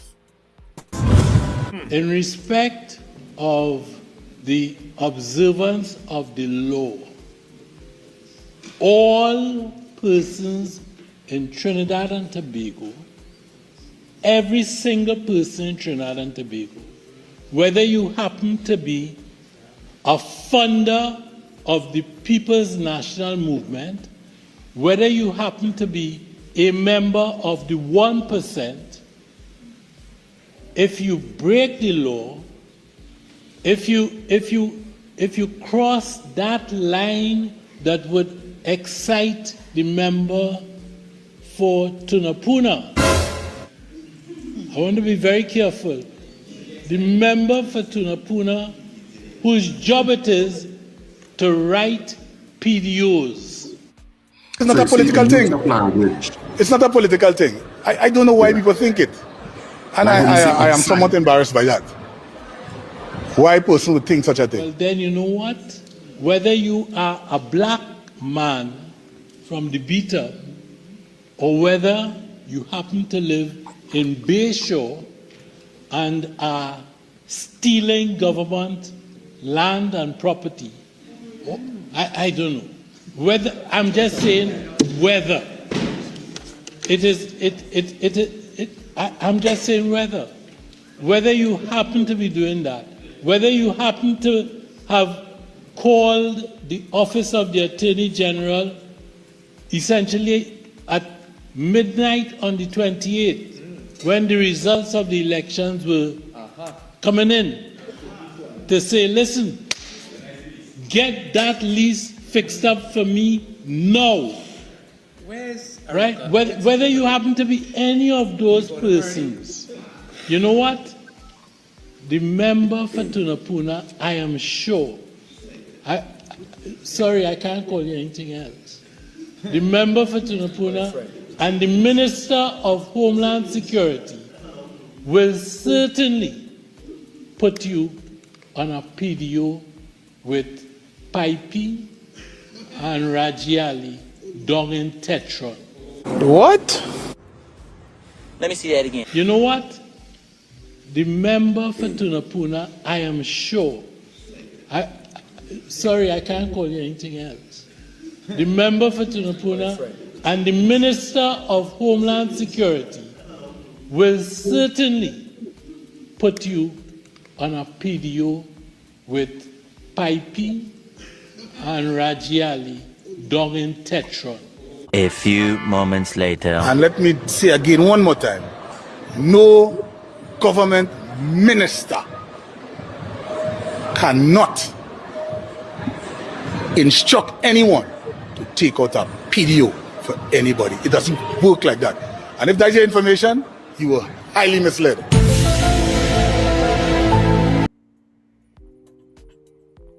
I gather too from that little clip that the Minister of Homeland Security, member for Tunapuna, had an issue with him being singled out. And when he said, I don't know, well, according to the timelines, was that post that, or was that a separate, not connected at all? What? No, I'm talking about this is in Parliament. No, where the Minister of National Security is talking to the media. No, that happened prior. Right, so that's why I say it's not interconnected. No, but I'm saying at the point in time when the Attorney General was saying, he said, I can't call you anything else. I gather at that time, we would not have seen that or heard that the minister may not have taken kindly to him being singled out. But I don't know. Yeah, I don't know why, that's my interpretation of it. Yeah, I hear you. I don't know why the AG would say I can't call you anything else, because he is the portfolio that gives you the authority is as a Minister of Homeland Security. But he started off by saying the member for Tunapuna. I know, and that's what I'm saying. I don't know. He said, I don't know what to call you else. And then it dawned on him, Minister of Homeland Security. That's what you should have called him from the start. Yes. I think because it's in that capacity that he's relevant. Yes. Not as a member for Tunapuna. Correct. And that's why I figured that Mr. Alexander himself alerted him that, hey, you know, I have an issue with you identifying me as a member for Tunapuna. You know? But I don't know how to make out that then. I don't know how to interpret what we just heard there. When you look at it, well, if you're dissecting it in terms of a language point of view, he used words like the member for Tunapuna he used the word excite. It will excite him. Wrong word. You know, not when you're dispensing something that you are saying there should be some level of equivalency and should be soberly done. And you're saying excites, you know, wrong adjective. Yeah, I think you use a good word there with Richard. Maybe it's just like what we saw in the video. Somebody was testing out the milk, you know. Testing out the what? The milk. Well, you're the AG, so yeah, all right. You're the AG, so paying attention to what you say and how you say it is very important. Yeah. And I'm just saying that. I mean, people make mistakes, and media lives for you making mistakes. But I'm just saying, and not that that's a mistake, but I'm just saying your use of language. And as I said before, the comparisons all seem to nestle in one area. So rather than you broaden it and to be a little clever in your use of words and hiding what you were already saying or hiding your intent, you kind of zoned in. Guys, can we just take kind of zoned in. The only examples he gave there really were financiers of the People's National Movement and the 1%. That's the two examples he gave for the equivalency of the law.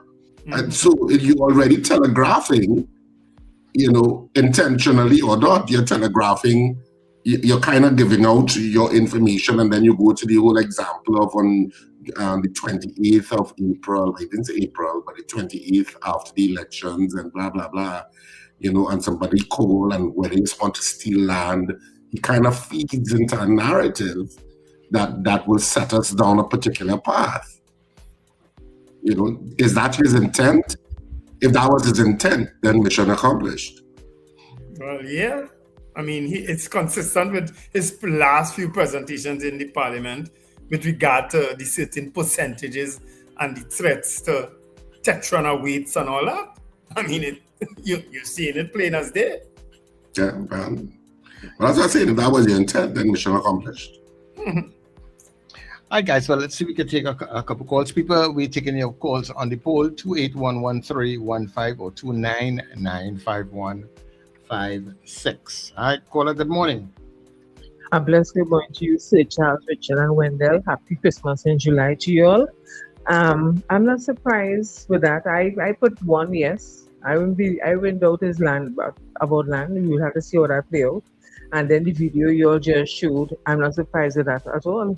And then our goodly minister say, no, it's not about that and whatnot. But at the end of the day, it all boils down to they're not sticking. They waiting until when is the end their term in government to deal with that. They deal with it one time, and he outrightly say PNM, and which I find was a bit unfair. He's supposed to go down the board, PNM, UNC, whatever government they're in, and they're doing wrongdoing, stifle them out. Don't just look at one.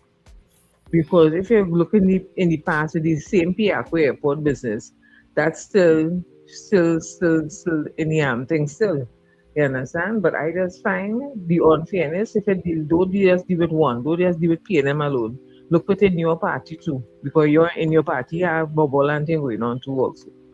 So be fair. Go straight across the board with it. If you deal with it early o'clock, fine. But just don't focus on one party. Focus on UNC, whoever other government had and they're doing rubbish, stifle them out.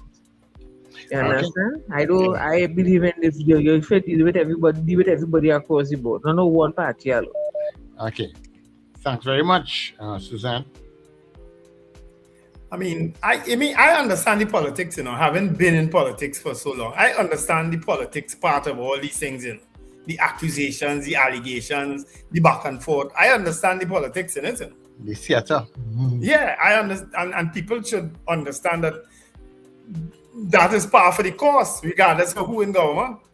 That is part of the nature of politics, and that's not immune to us. That's not reserved for us here alone. All over the world is like that. All right, full radio, Wendell. Caller, good morning. Good morning, gentlemen. Morning. I this is what I took out of the Attorney General's speech. The Attorney General seemed to single out party financiers of the PNM government. The statement would have come across more fair, more balanced if he had also suggested parties of the UNC government. Financiers of the UNC government.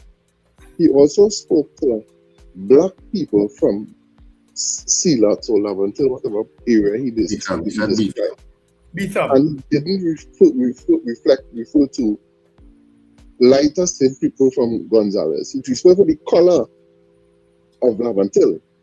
When he spoke to the other area, he didn't refer to any color people. Mm-hmm. So his statement came across very racist and biased. We need to watch that. These are the things that will give me pause and let me watch you cross side eye. You understand? To answer the question of the poll question, I would vote no, because it doesn't make sense that you have a P with a land deal and charge me for trying to kill the Prime Minister. That's a serious charge. They're not. I don't think they're charged. No, they're not charged. They're not charged. That was what the warrant was about. What is it? That was the description in the PDO. So you're right? But one question though, where are the Hadids detained right now? Does anybody know? I think Dominic Hadid is in the Eastern facility, which is by Santa Rosa there, and I think the wife and Star Saga would have to be in the women's prison. That's the only other facility to go to. Yeah. That makes me question, if you are accused, let me use the correct terminology, if you are accused of plotting to assassinate the Prime Minister, I would be comfortable having you, just as the Attorney General said, down in Tetuan and thing. And I also don't like the way how they demonize and use this man named conveniently. This man who is in Rajan Ali. You can correct me if I'm wrong, but he also has he been charged with anything? Or just he has charges going on. Yeah, he has cases going on. He may not have been convicted, but he's charged. I don't like the way how the man is not convicted of anything, and every time something negative, you want to refer to him. Right? If that is not prejudicial in a case, I don't know what is. You want to tell me I can't talk about a matter before the court, but every time you want to demonize somebody or use somebody as a negative reference, you want to call this man name. right? Yeah. So I'm just there are certain things that trigger me where these things are concerned, and things don't make sense. Matson, right? So that's my contribution to this morning. Yeah. People, again, a lot of you all are wrong, long and longer than us in some cases. Why are you all surprised that the Attorney General is Mrs. Prasad Bissessa didn't put John Jeremy as Attorney General to be balanced, to be fair, to all go after all. No, she put him there for a particular reason, and that's what he's fulfilling. Why are you all expecting any different? That he must say we're going after criminals from all over. We're going after white criminals, black criminals, PNM criminals, UNC criminals, NJAC. No, that's not what he's there for. Face the reality. You understand? Wendell, the position of Attorney General, even though it has a political taint to it, because it's one of those positions that straddle, because you're an officer kind of the court in a sense, like one attorney would be, and you're considered sometimes the most senior officer in terms of the legal profession, and you're also straddling government policy, right? But it's a careful balance. And so the position of an Attorney General, while there is a political component to it, because you are dealing with the policy direction of the government for which you belong, in terms of your speeches, you still have to, because you're dealing with justice and issues of justice, criminal justice and civil justice, sometimes because you're dealing with legislation that can affect both potentially, you do have to have a balance too, in terms of how you speak. I ain't no hypocrite. You know why? Because when he was PNM's Attorney General and going after Basdeo Pandey and then with the Piako Airport, he didn't say we're going after criminals all over. We was focused on Basdeo Pandey and that Piako Airport inquiry.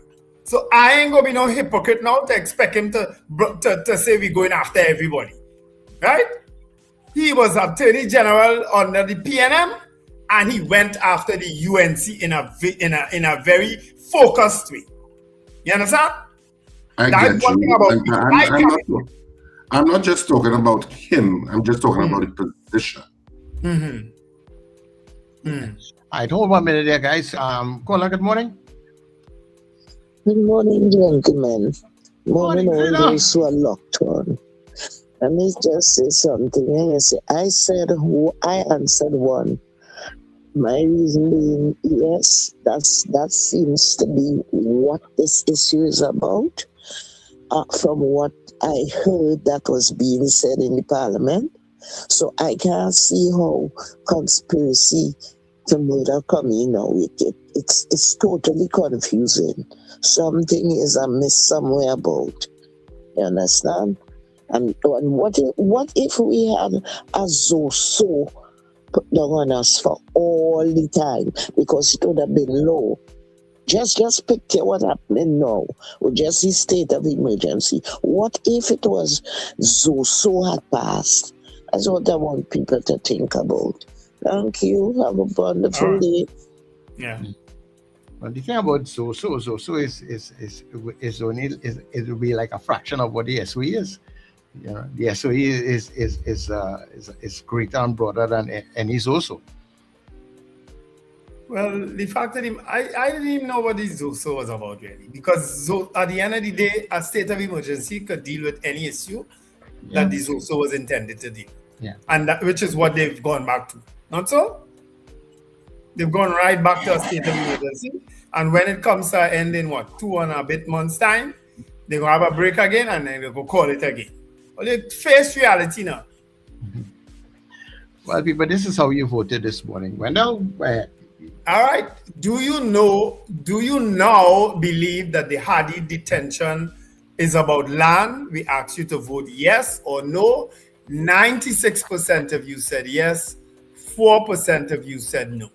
All right. 96% said yes. 4% of you said no. And just to answer Andre in this last comment here, is there any actual evidence that the Hadiths have any illegal land issues they're dealing with? People making wild allegations. We only going based on what is being presented to us, Andre. Nobody making any accusations. I think but I think, we can't say whether it's illegal or not. Right. Yeah, we can just say, we can just speculate on whether it is a land issue. And if it is, as Wendell suggested earlier, that you all would have played what Rhoda would have said earlier in the week, she contextualized it as being a land issue. Yeah. So we could only go based on what's being presented to us. And of course, the Attorney General seemed to suggest that too. Now, to be fair to him, he never said it was about your deeds. No. Yeah. And the thing about it also is a lot of all that has been said is a lot of speculation, because yesterday the attorneys would have gone to deal with all of those things, and I suppose if that was part of it, they probably would have brought up all of that too. No, they didn't go to deal with that. That wasn't part of the they were dealing with the issue of whether the PDO, I suppose there was a technical legal argument, whether you detained under a PDO or they suddenly switched because the habeas corpus was filed. Yeah. So I think that was the kind of argument. So that's why they were arrested under normal police warrant. Yeah, that's why I think the judge allowed them to examine the station diaries. The station diary. And so Justice Prasad basically said, well, he doesn't know what evidence they have, but he will allow that they are investigating the issue of the threats. So if there is evidence, it will probably come out down the road, more or less then. But we don't know because they have not been charged. Yeah, if they are charged. So if your evidence was robust at this point, you would have charged. And once you're charged, then it brings you before the court system directly for the issue or question of bail and whether you get bail and stuff like that. But that's not happening. Remember, PDO prevents that. A PDO is kind of an indefinite detention for the length of the SOE. So I don't know if you're understanding the difference. No, I understand what you're saying, but I just saying that where you're charged, now you're before the court system. And now you can ask for bail and whatever your conditions are, your conditionalities are and stuff like that. And you can come out. Okay. I just think that probably would agree with this as an issue. But as I said, maybe down the road if they are charged. But at the end of it all, I think it's still a lot of speculation because everybody is like my sources, and even from the Attorney General, its sources, nobody have presented any real evidence to these things. So you don't believe anything the Attorney General said? You think that's speculation? I see all that as speculation right now. Okay. Yeah. Well, I don't know that it's speculation, but certainly the Attorney General is unfortunately creating a narrative, whether he intended it or not, that seems to be focusing, by what he said, on financiers of the People National Movement and the 1%. Because those are the two groups he called. Yeah. And that's why I said, and I always come back to language and leadership intersect. And it matters what you say and how you say it. Because people are going to analyze what you say. And because he identified and zoned in on that, it seems as if one has to now assume that that's where the zoning in is heading. In addition to which, you would have seen on social media yesterday or the day before, I can't remember. It's a little blurry in my mind, but I think they were looking at the financing of Balize House or something like that. I dismissed that stupid story. Oh, Wendell, don't dismiss things. Don't dismiss things. Because this current administration is indicating to you where they're going. Yeah, I guess very clearly. But I wish them luck. Because you said, let me remind you of how this government is is zoning in, whether you agree with them or not. I'm not even getting into that. I'm just going in terms of their MO. You said, Wendell Stephen, and you could correct me if I'm wrong, a couple of weeks ago, they will never hold anybody from that community. Yes, right? I did. Right.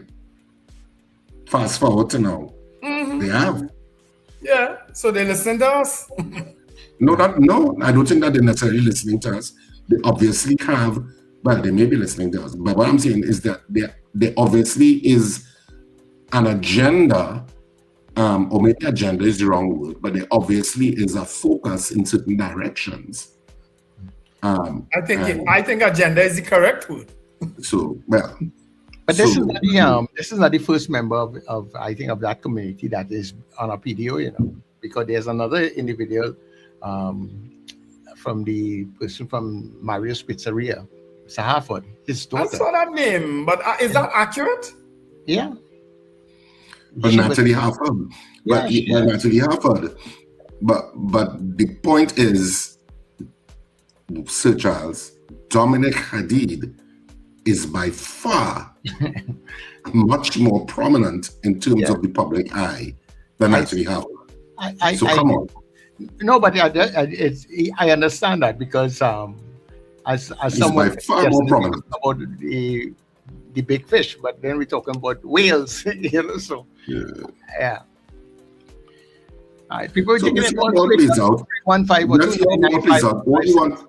I mean, ultimately, all you want is that the justice system be fair and that the system be fair in terms of treating whoever is before it. But look at the other story that came out yesterday, Richard. I don't know if you're aware of it. The one where a senior magistrate is being accused of favoring a certain group. And they also pointed to this group with unexplained wealth and so on. The magistrate himself apparently came out and said, I did nothing wrong. Okay, man. I mean, I saw that story, but I didn't zone in depth into it. Yeah. Caller, good morning. Charles, I just want to ask Richard something. Richard said that he wasn't speaking directly about somebody. No, Richard, he didn't call a name.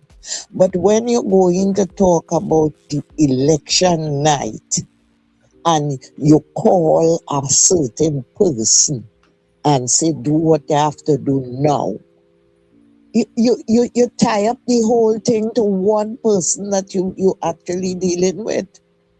And eventually we see who it is now. So I don't find all of that is not confirmed, Zina. We don't know who actually made that call. That person, pardon me? We don't know who made that alleged call. We don't know. It's still in the realm of speculation. About the land to sign whatever now. Yeah, but we still don't know who that is. Yeah, he never said who it is. That whole speech was a tie-up speech. And we now see what's going on. Thank you. Yeah, we could only imagine who it'll be speculation. Yeah. You know, it'll be speculation on it now because different story, and you know, Trinidad and Tobago is a small space where all sorts of things get into people's mailboxes, especially politicians' mailboxes. So, and of course, Rhoda Barrett keeps have a very vibrant mailbox. But, you know... She always did, huh? Yeah, but, you know, it's still speculative at this point. So, comes back again to language. What are you saying? What's the intent of what you're saying? And do you intend to say it? Or did you, you know, misspeak in terms of how much you were actually saying? So that's why you always analyze, you know, people, you know, talking heads, if this was in the United States, they would be analyzing statement by statement. This is what that says. Like what we're doing. You know, like what we are doing, Richard, because Rhoda would have come out with her narrative.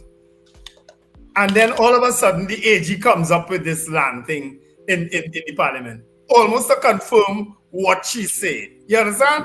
So what are you left for the population to take up of it? You know? All right. Hold 1 minute there, guys. Caller, good morning.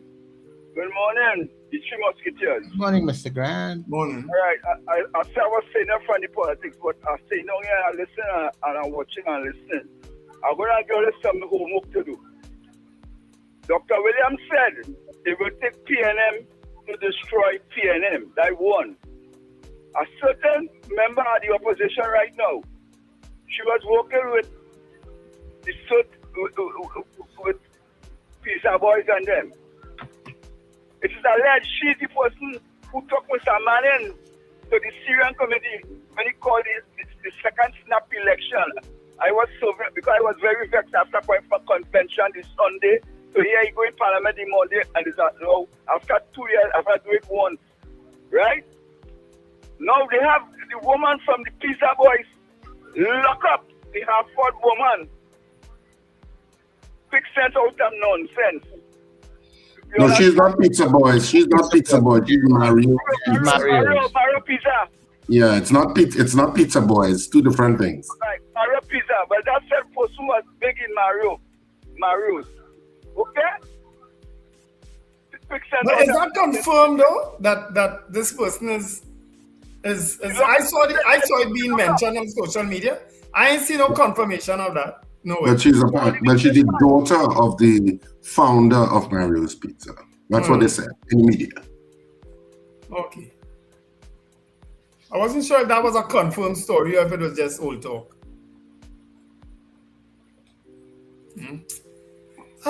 Never a dull day in Trinidad and Tobago. Never a dull day. Now, Milat, there was a rumor going on yesterday that Milat has been shut down. The minister said, no, it's not shut down, it's just temporarily halted. Like CPAP? I don't know what is. I tell you, it's just your head spinning in this place now. Yeah, because CPAP, they said with CPAP they were reviewing it to reformat it in a particular way. Has that happened?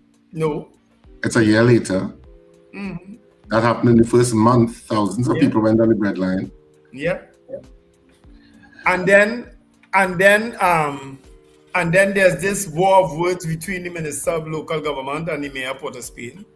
The Mayor of the Minister of Local Government is a seasoned politician. Well, I mean, I think she has stuff to answer. Because that issue of the reduced allocations to PNM areas, either that is a fact or not. But it is a fact because we raised that with her also too. Yeah, and if it's a fact, then she has to answer when things like that crop up. Yeah, she responded to it, Yeah. She had said that it's a balance, and in other words, when the UNC was in opposition, they also got reducing. So it's politics.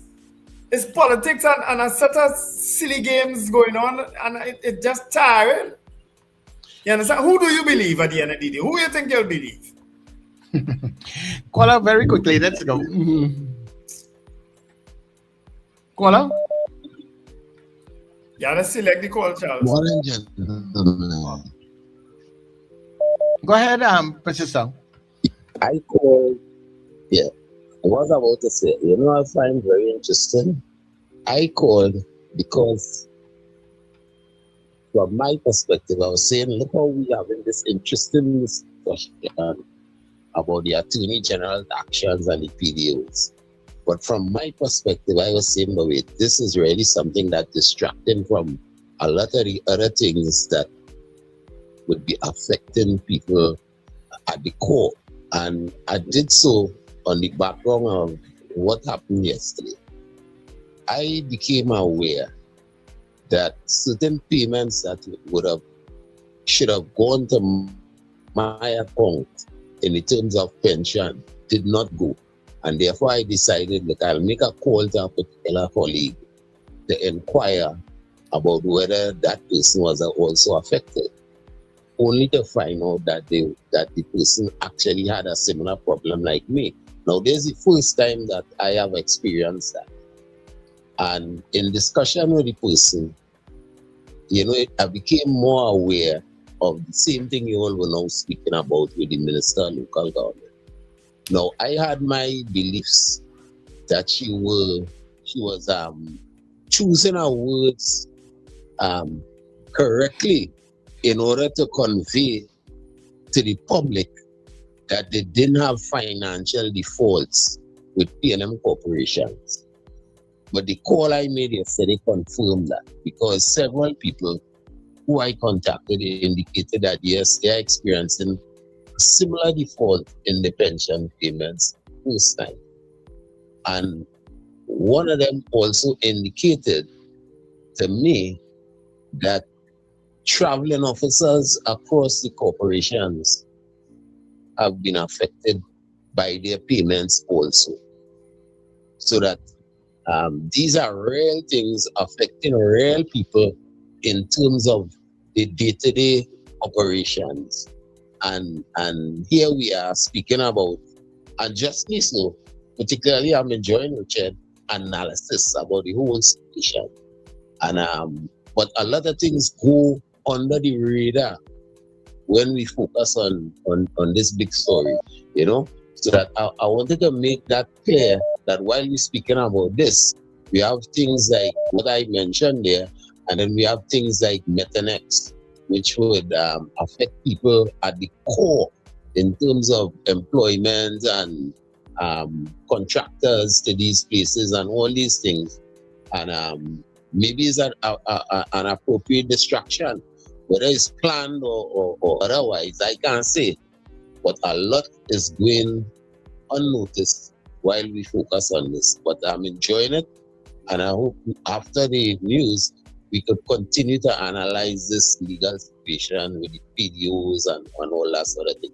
But I just want to highlight that the Minister of Local Government is being a bit disingenuous when she accuses the mayor of raising a red herring, because in order for money to be released, a warrant must come from the Ministry of Finance to the Minister of Local Government onward to the corporation, so that the banks could legitimately dispense money. You know, I just wanted to highlight that. Have a good day. You know, people and their money and receiving their money is always something that should be prioritized and should not be played with from a political point of view.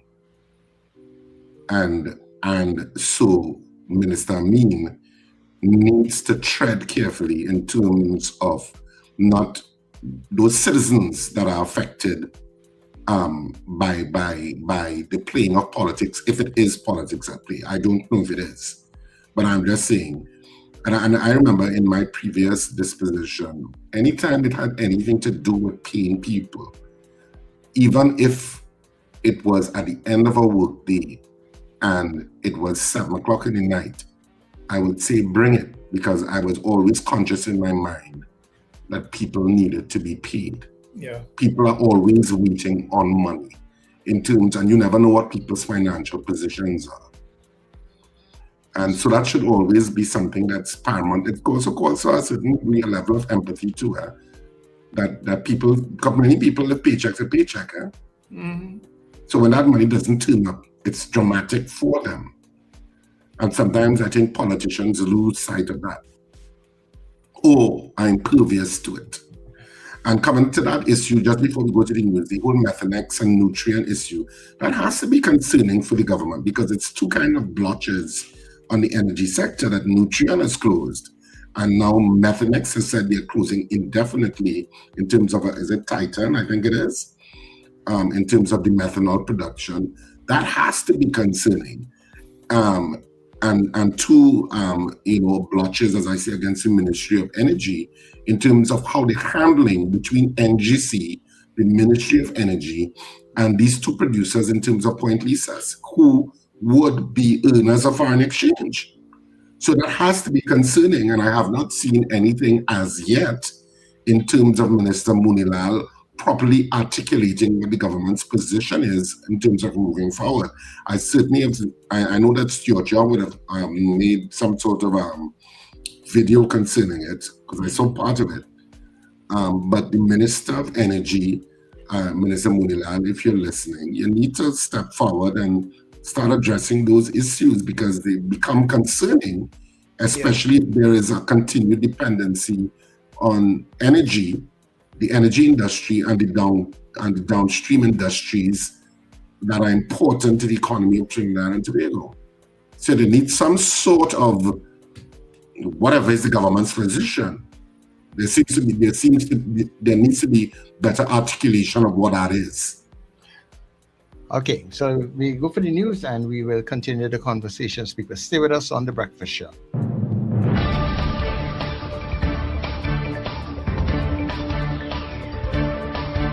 The news you need, the clarity you deserve. Local, regional, global. This is Net Radio News Now. This is News Now on Net Radio and Guile TV. I am Derek McMillan.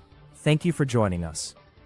Businessman Dominic Hadid and his wife Genevieve will remain in custody after the High Court ruled that the preventive detention orders issued against them under the state of emergency are lawful. Justice Frank Seepersad dismissed the couple's habeas corpus application, rejecting arguments by senior counsel Douglas Mendez, Gilbert Peterson, and Faris Al-Rawi that the Hadids were initially detained unlawfully under ordinary police powers before being placed under preventive detention orders.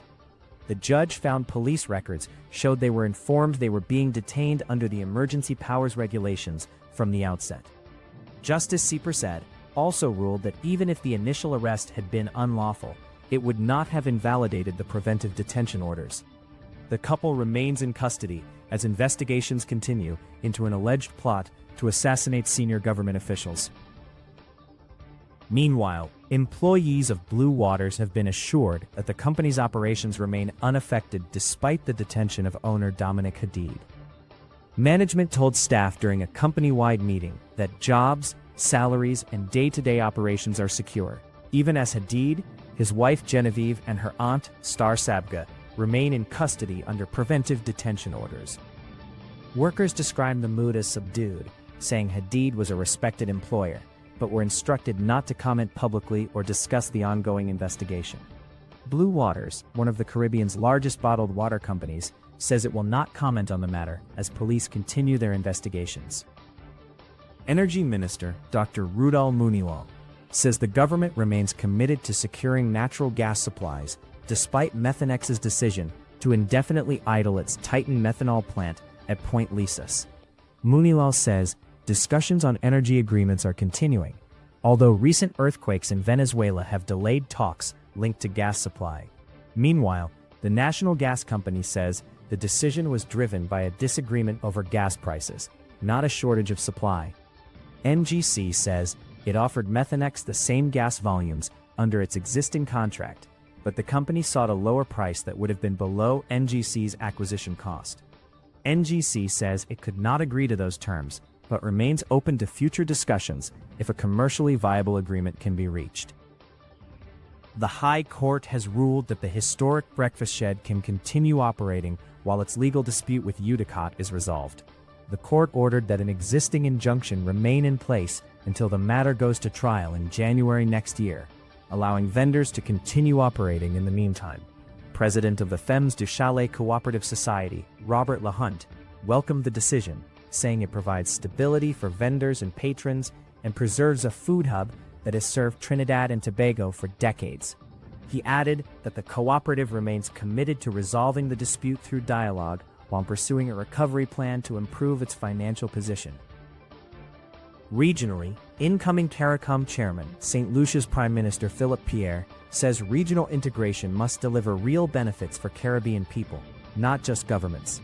Pierre says he is assuming the chairmanship with humility and determination, adding that CARICOM must become more people-centered by making a meaningful difference in communities, schools, businesses, and homes across the region.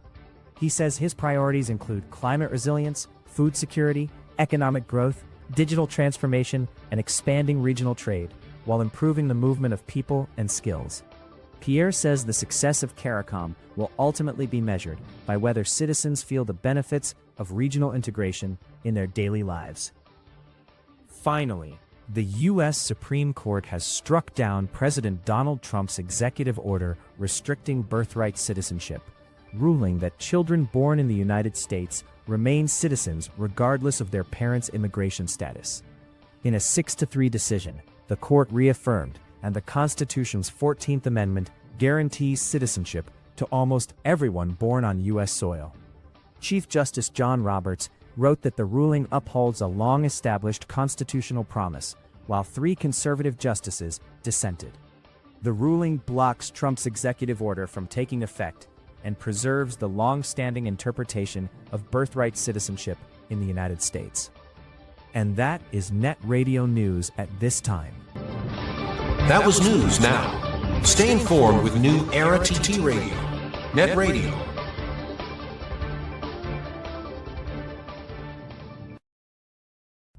Welcome to Inside the Net on New Era TT Radio, Net Radio. Our daily insights as we count down the journey to FIFA World Cup 2026. Here is today's insight. Every FIFA World Cup is filled with unforgettable moments, but everything ultimately leads to one match, the World Cup final. It is where legends are made, dreams are fulfilled, and years of preparation come down to just 90 minutes, or sometimes even longer. Over the decades, World Cup finals have produced some of the greatest drama in the history of sport. In 1954, West Germany faced the heavily favored Hungarian team in what became known as the Miracle of Bern. Hungary had entered the final unbeaten for 4 years and had already defeated Germany earlier in the tournament. But against the odds, West Germany came from behind to win 3-2, producing one of football's greatest upsets. 12 years later, in 1966, England hosted the World Cup and reached the final against West Germany at Wembley Stadium. The match featured one of the most debated goals ever scored, helping England secure a 4-2 victory after extra time and claim their first and so far only World Cup title. In 1986, Argentina and West Germany delivered another unforgettable final. Argentina appeared comfortably in control before Germany fought back to level the match. Then, with the game hanging in the balance, Diego Maradona delivered a brilliant pass that set up the winning goal, sealing Argentina's second World Cup triumph. The 2006 final between Italy and France is remembered for both brilliance and controversy. Zinedine Zidane opened the scoring before Italy equalized. The match eventually went to penalties, but it is also remembered for Zidane's shocking red card in extra time, one of the most talked about moments in World Cup history. Then came the unforgettable final of 2022. Argentina and France produced a match that many football experts consider the greatest World Cup final ever played. Lionel Messi and Kylian Mbappe delivered extraordinary performances in a thrilling contest that featured dramatic comebacks, extra time, and a penalty shootout. Before Argentina finally lifted the trophy, every World Cup final tells its own story. Some are decided by moments of brilliance, others by resilience, determination, or composure under pressure. As the world looks ahead to FIFA World Cup 2026, millions of supporters will once again dream of seeing their nation reach football's biggest stage. Because every generation hopes to witness the next unforgettable World Cup final. This has been Inside the Net, Road to FIFA World Cup 2026 Insights. Join us again for another World Cup Insight as we continue the journey to football's biggest stage. You've been listening to Inside the Net as we count down the journey to FIFA World Cup 2026 on New Era TT Radio, Net Radio.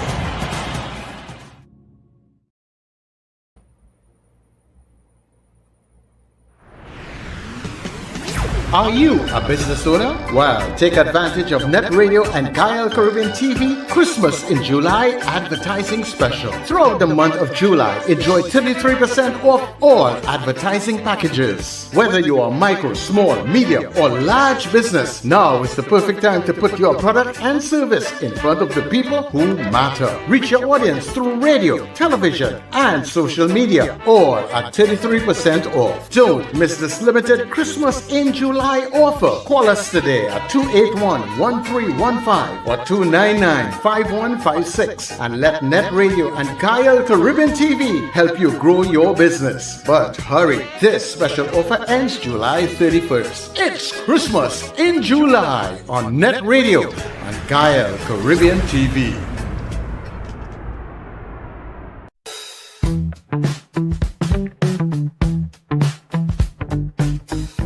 S&H Rumbox, 137 Western Main Road, St. James, for all your retail and wholesale needs for alcohol and non-alcoholic beverages. Call us at 686-0599 or visit us at 137 Western Main Road, St. James. S&H Rum Box. Drinking out of the box.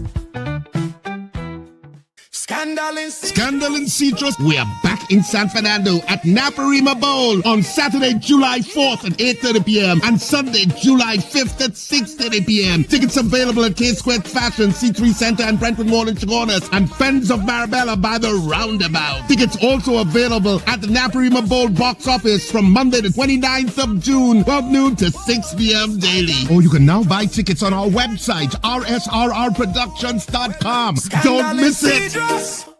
What do we all want for Trinidad and Tobago? Safer communities, greater opportunities, and a better future. Join Denise Deming every Tuesday at 11 a.m. on NETT Radio for Common Ground TNT. Each week, respected guests tackle the issues affecting our nation, from crime and education to healthcare, the economy, and good governance. Common Ground TNT, finding solutions through conversation. Tuesdays at 11 a.m. on NETT Radio, Net Radio. Necessary Arts Trinidad and Tobago presents Women and Children First. Some sisters are losing their voices. We are losing our childhood. Women and Children First, written and directed by Penelope Spencer. July 5th, Little Carib Theatre, one important show. A performance, a tribute to our women and children. Drama, comedy, issue for the whole family. Call 752-7050 or 683-4843 for more ticket info. Women and Children First. See you there.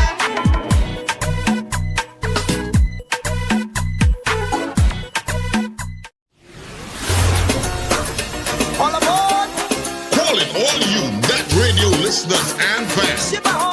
It's time to pack your cooler, gather your cruise. Join us on Net Radio's Halloween Cooler Crew in red, white, and black. On board the luxurious Island Royalty, Saturday, 15th of August, boarding at 7 p.m. from Hardcuts, Shagaramas. We sail at 8 p.m. sharp. Enjoy great music all night long from your favorite net DJs, Sir Charles, CJ, Mr. Flavor, Doc International, RJ, and Fluffman. Tell you you's a big dancer.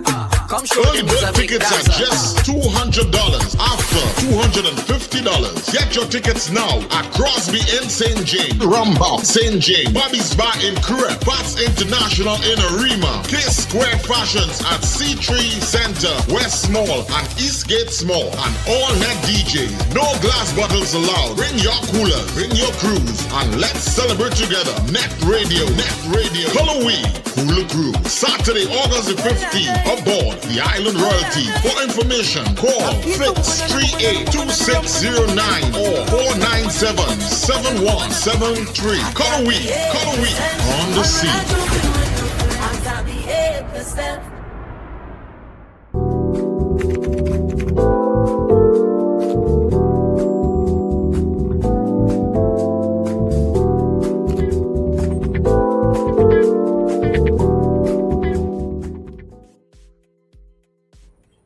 Everybody, welcome back to the breakfast show. Of course, we're inside the final leg of the breakfast show. It's now 19, almost 20 minutes. We can call it 20 minutes past the hour of 8 o'clock. And of course, yeah, you can't behave yourself. So we are talking about the Cooler Cruise. Don't forget that's coming up on the 15th of August.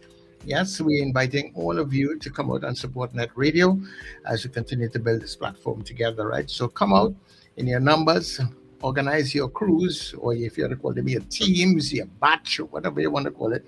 Organize your team and come out and just have a good time on August the 15th. We are going cruising on the Island Royalty.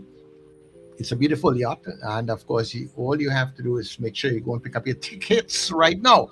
Now, you can get those tickets at Rumbox in St. James.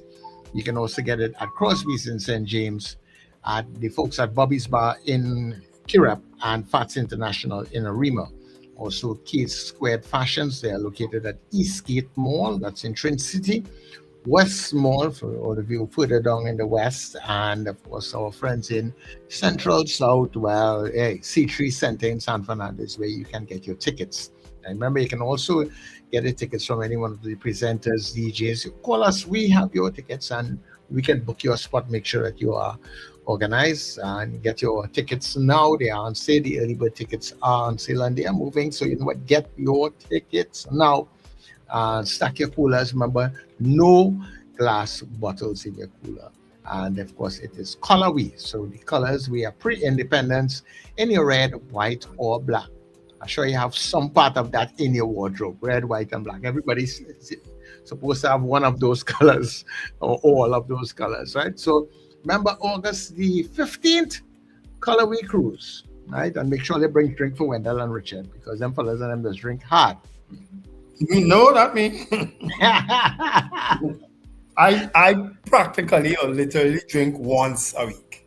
I generally just have a beer or two. I mean, not a beer or two, but a rude boy or two on a Friday, and that's it, you know. Saturday, you'll hardly ever get me. Any other day of the week, you'll hardly ever get me taking a drink. I reserve hanging out and relaxing for a Friday because I've been doing it with my family, my sisters, my children, my nieces, my nephews for the last how much ever years, many years on a Friday. That's the day that we relax as a family. And that is a good thing. I was telling somebody about that just this week. We were talking about time out and family time. You know, when family could enjoy themselves. You know, and I think that is one of the things that you will have. I really admire that. You know, when really. Yeah, well, as I say, we create a for want of a better word, a spectacle on the Western Main Road in St. James because it's not something you pass on the main road and you see people doing. You know, you'll just see people sitting down, enjoying one another company. You see children playing. You see, you know, it's not something you see. And anybody driving down the Western Main Road on a Friday would see that every single Friday. Yeah. No, most of the times you see, if you see a lime or hanging out, it's most likely different people from different places work and, you know, football team but family. Yeah. Family is so important, eh? Yep. Very important. So keep your family. Give them up for not anybody else. Yeah.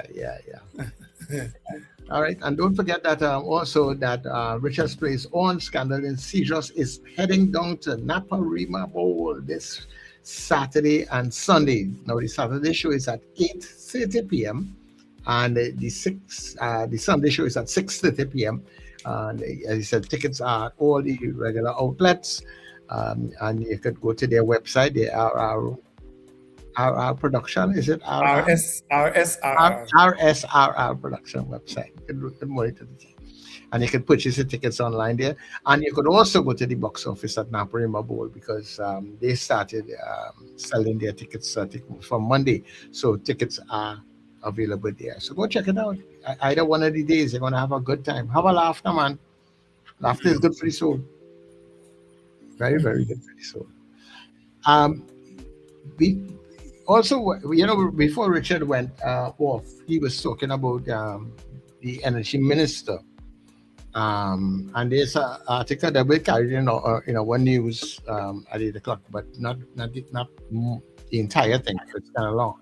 But he did say something. I don't know if what he said was enough concerning this whole Methodex thing, because he said, and he's quoted as saying here, just read it for you guys. For some time now, they have been engaged with NGC in dialogue concerning gas pricing and gas allocation and so on. Regrettably, we are at a stage where there could be no agreement at this time, but I am very confident that as we go forward, the decision of Methanex to preserve and idle their plan keeps the door open for a restart-ready situation where they may be able to restart in a short time. The minister said the government expected upcoming, and this is it was said, but you don't get much details on it. The minister said the government expected upcoming gas projects to improve supply conditions and strengthen future negotiations with downstream operators. But where we actually getting it from, I don't know. You know, so we have several. He said, he's quoting us. Let me just read this last part. He said we have several projects that will mean an increase in gas supply and expansion in production, and that will have an impact upon negotiations with the downstream operators. And we are hoping that at some time, very soon, we can be discussing with Methanex and with other players, as well as gas production increases the ability to restart. So they did say something, but I said I don't know if it is kind of downplaying it. Well, I mean, at the end of the day, when trouble comes, you have to downplay it because you might be using the case. You don't want to panic anybody to say, boy, them fellas going and we know what's going on tomorrow. We always have to look like we have it under control.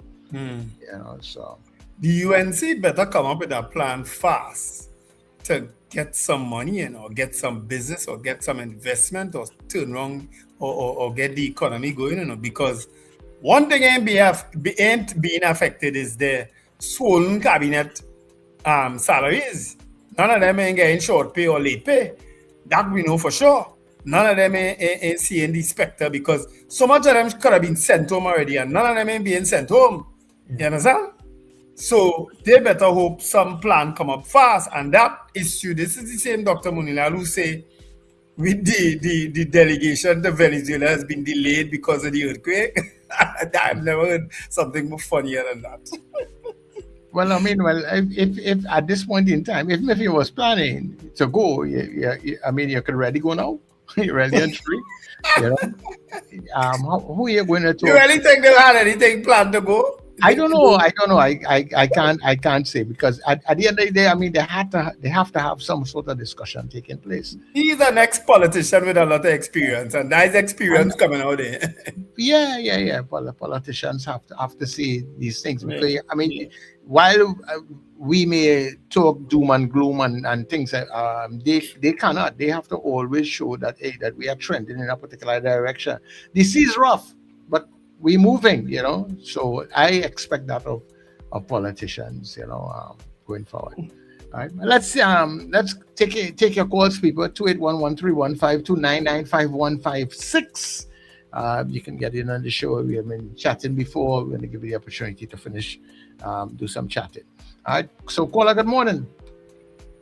Morning, Sir Charles. Morning, Dabadi. Morning, Wendell. Morning. So, here is if you Munilal, exactly what you read, Sir Charles, those were the identical words he said with the Metro plan last year. Exactly that we are negotiating, we're meeting, this will happen, and we're coming up with something, and the plan idling for now, so things still looking positive. Those are the exact things he said about the plan, and that plan shut down. As if they don't understand what shutdown means. People losing their jobs. We lose the country, losing foreign exchange. We losing everything. They don't understand. I just feel they don't care one thing. I was going to say a word in the middle to describe, but they don't care one thing. You can say dam. Dam is nothing wrong with the one dam thing. Nothing wrong with that. So Charles, you can't say dam. The dam is when the water is run. The navet dam thing. Then you only dam you want to hear navet. Anyway, so Charles, so I so fed up of Rural Munilal and the NGC man Gerard Ramdeen. They did certain things, and these companies cannot afford. I shouldn't say afford because I mean they are multi-millionaires. They could afford it, yes, but it's where they are going about doing it. So they're just getting rid of companies after companies. So that's a Canadian company as well. Companies after companies after companies. They just don't care. Now, Wendell, did the Portsmouth City Corporation workers get their salaries? I can't answer that. You know the story. Why are they trying to bait me into this story? Since the other day, are they trying to bait me into this story? No, they ain't got no money yet. I am not getting involved in this because this is just stupid politics at the end of the day. And who's suffering? Who's suffering? But that is what I'm asking. Today is Wednesday, July the 1st. And since Friday last week, the minister said the salaries were in the bank. I heard her for myself and she said, I was taken aback when I heard the mayor say so. Right? And then Monday, I saw the mayor on television. He showed some documents where they needed to have additional documentation things. And then she said, well, it was sent enough. I don't know what to believe again. So all they don't care about is people who are working. Let the corporate, the Sport Corporation section, the sanitation section shut down now. All you see, all you be smelling. I just don't understand it. So they have so many people in their government getting their big fat salaries. The salaries fat like how all of them barely getting now. And I just say not a government minister right now getting late pay or short pay or going home, you know. Some of them ain't deserve to be there, but they getting pay. You understand? Exactly. And the thing is, some of them not. So Charles and Wendell, to be honest, is this government doing any work at all? Is anything happening? Hear this now. The grass in the savannah by me, when Khadija Amin started this program, they used to come every 3 weeks to cut it. Well, me and what happened, like the worker breakdown and all of that, the cutlass and them muzzy pen, one sharpening. No work was done for the last 6 weeks. The grass get tall. Guys in the savannah, talking about it. I'm not talking about the side of the road. If the pavement and the pitch on the road could have grown grass, it would have been going all now on the pavement. The grass ain't nowhere to go again. It's leading over. When I'm driving out from my street, I actually have to bend over to see if a car coming up, you know. The grass leading over on the streets. The drain in a mess. And another place down my Bonnet High School. The fence, the grass taller than the fence. And that is a school. I just don't understand what is going on with this country. When you state with grass, like we living in a jungle. Jeez, you red. All right, I'll have a good day. Yeah, thanks very much. You know, I don't know if you all saw a video. It's the most ridiculous is a video of a guy taping himself. He bareback. He have on a cap. He have some tattoos on his. It's the most obscene I have ever heard. I saw it shared on Facebook. Of course, somebody sent it to me. I am not sharing it at all because I don't know where he is. He looked like he in some kind of institution. I don't know if it's a mental institution, but he cussing. I don't know if you saw it, Sir Charles. No, I have not. Oh Lord! I saw somebody raise it in the chat, you know, and that's why I see it. I say, where that video come from? Is that low? Well, he's a Trinidadian, but he cussing. It wasn't in the tea room or it's somewhere else. I ain't put it no way. I get it from somebody. I ain't not sharing that at all. That's not leaving my phone. Don't ask me for it. But I saw it on Facebook also. I saw it being so I don't know if Facebook actually allowed that video to be played in the cussing, but it is terrible. All right, okay. But what is the issue? And his cap mark police, you're right, Carl Jack. He have a cap on his head and it mark police. And he cussing win. But what he cussing about? Is it besides the cussing? Is that issue or something that he dealing with? Or he just cussing the government? Or the government? Or is it government? Yeah, he cussing this minister, he cussing the prime minister, he cussing this one, he cussing everybody. I don't, but it looked like he filming from an institution. Guys, I don't know if it's home. But he done. I don't know. They had the detainee already. He done the detainee already. That can't be in Trinidad and Tobago. That man can't, because he say he don't care about nobody. He ain't afraid of nobody. I think he called himself the original Dolce or some kind of thing. So, you understand? That can't be in Trinidad and Tobago. I can't believe that somebody actually make that video and share that, and he in Trinidad and Tobago. I refuse to believe that. All right. Caller, good morning, Vincent. Yeah, morning, guys. Morning, Vincent. Yeah, the hard work of the previous administration, this administration will benefit. You see all that gas thing, remember? Some move out all them sanctions, all kind of thing. Eventually, remember the companies and them negotiating with Venezuela on their own too. So eventually more gas will come to Trinidad. So things will eventually, and the previous administration had it for 27, 28.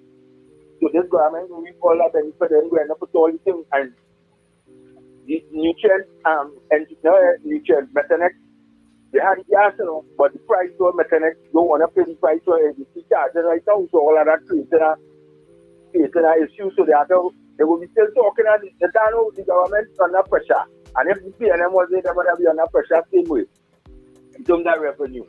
Because I remember 2019, I was a man in the sector, I work in Methanex, we do an upgrade. And just a month after the plant goes on, the plant goes because of gas, LNG, same thing in 2019, you work in LNG, they spend $100 million to upgrade the plant. And then the plant and them shut because we have a gas problem, and then happening under we facing gas challenges, and eventually the previous administration was working hard and trying to get them things, but under with America and the sanction and all of that, pull back them things. In 2018, we were supposed to be getting gas from Venezuela. 2018 to check that over the years we falls we outside. So at the end of the day, as I say, all the hindrance and hurdles and things was in previous administration way. This government is out of them way. So them eventually Venezuela need the investment too. Eventually you get the gas and Trinidad and Tobago this government will be having a ball. Like the next election, they will have money to pay people with, and they know how that will go. Yeah. Thanks. I like how you say that they got money to bait people with. but I'm happy that you raised the point because yesterday somebody was actually showing me that very same point that you were talking about. Now a lot of people are talking about like if the Methanex situation is a today problem. It's not a today problem. We've been having that gas problem for a long time. The NGC has said it was basically because of a pricing situation, and what they wanted the gas for. The price was lower than what NGC was acquiring it for, so they couldn't go in that direction.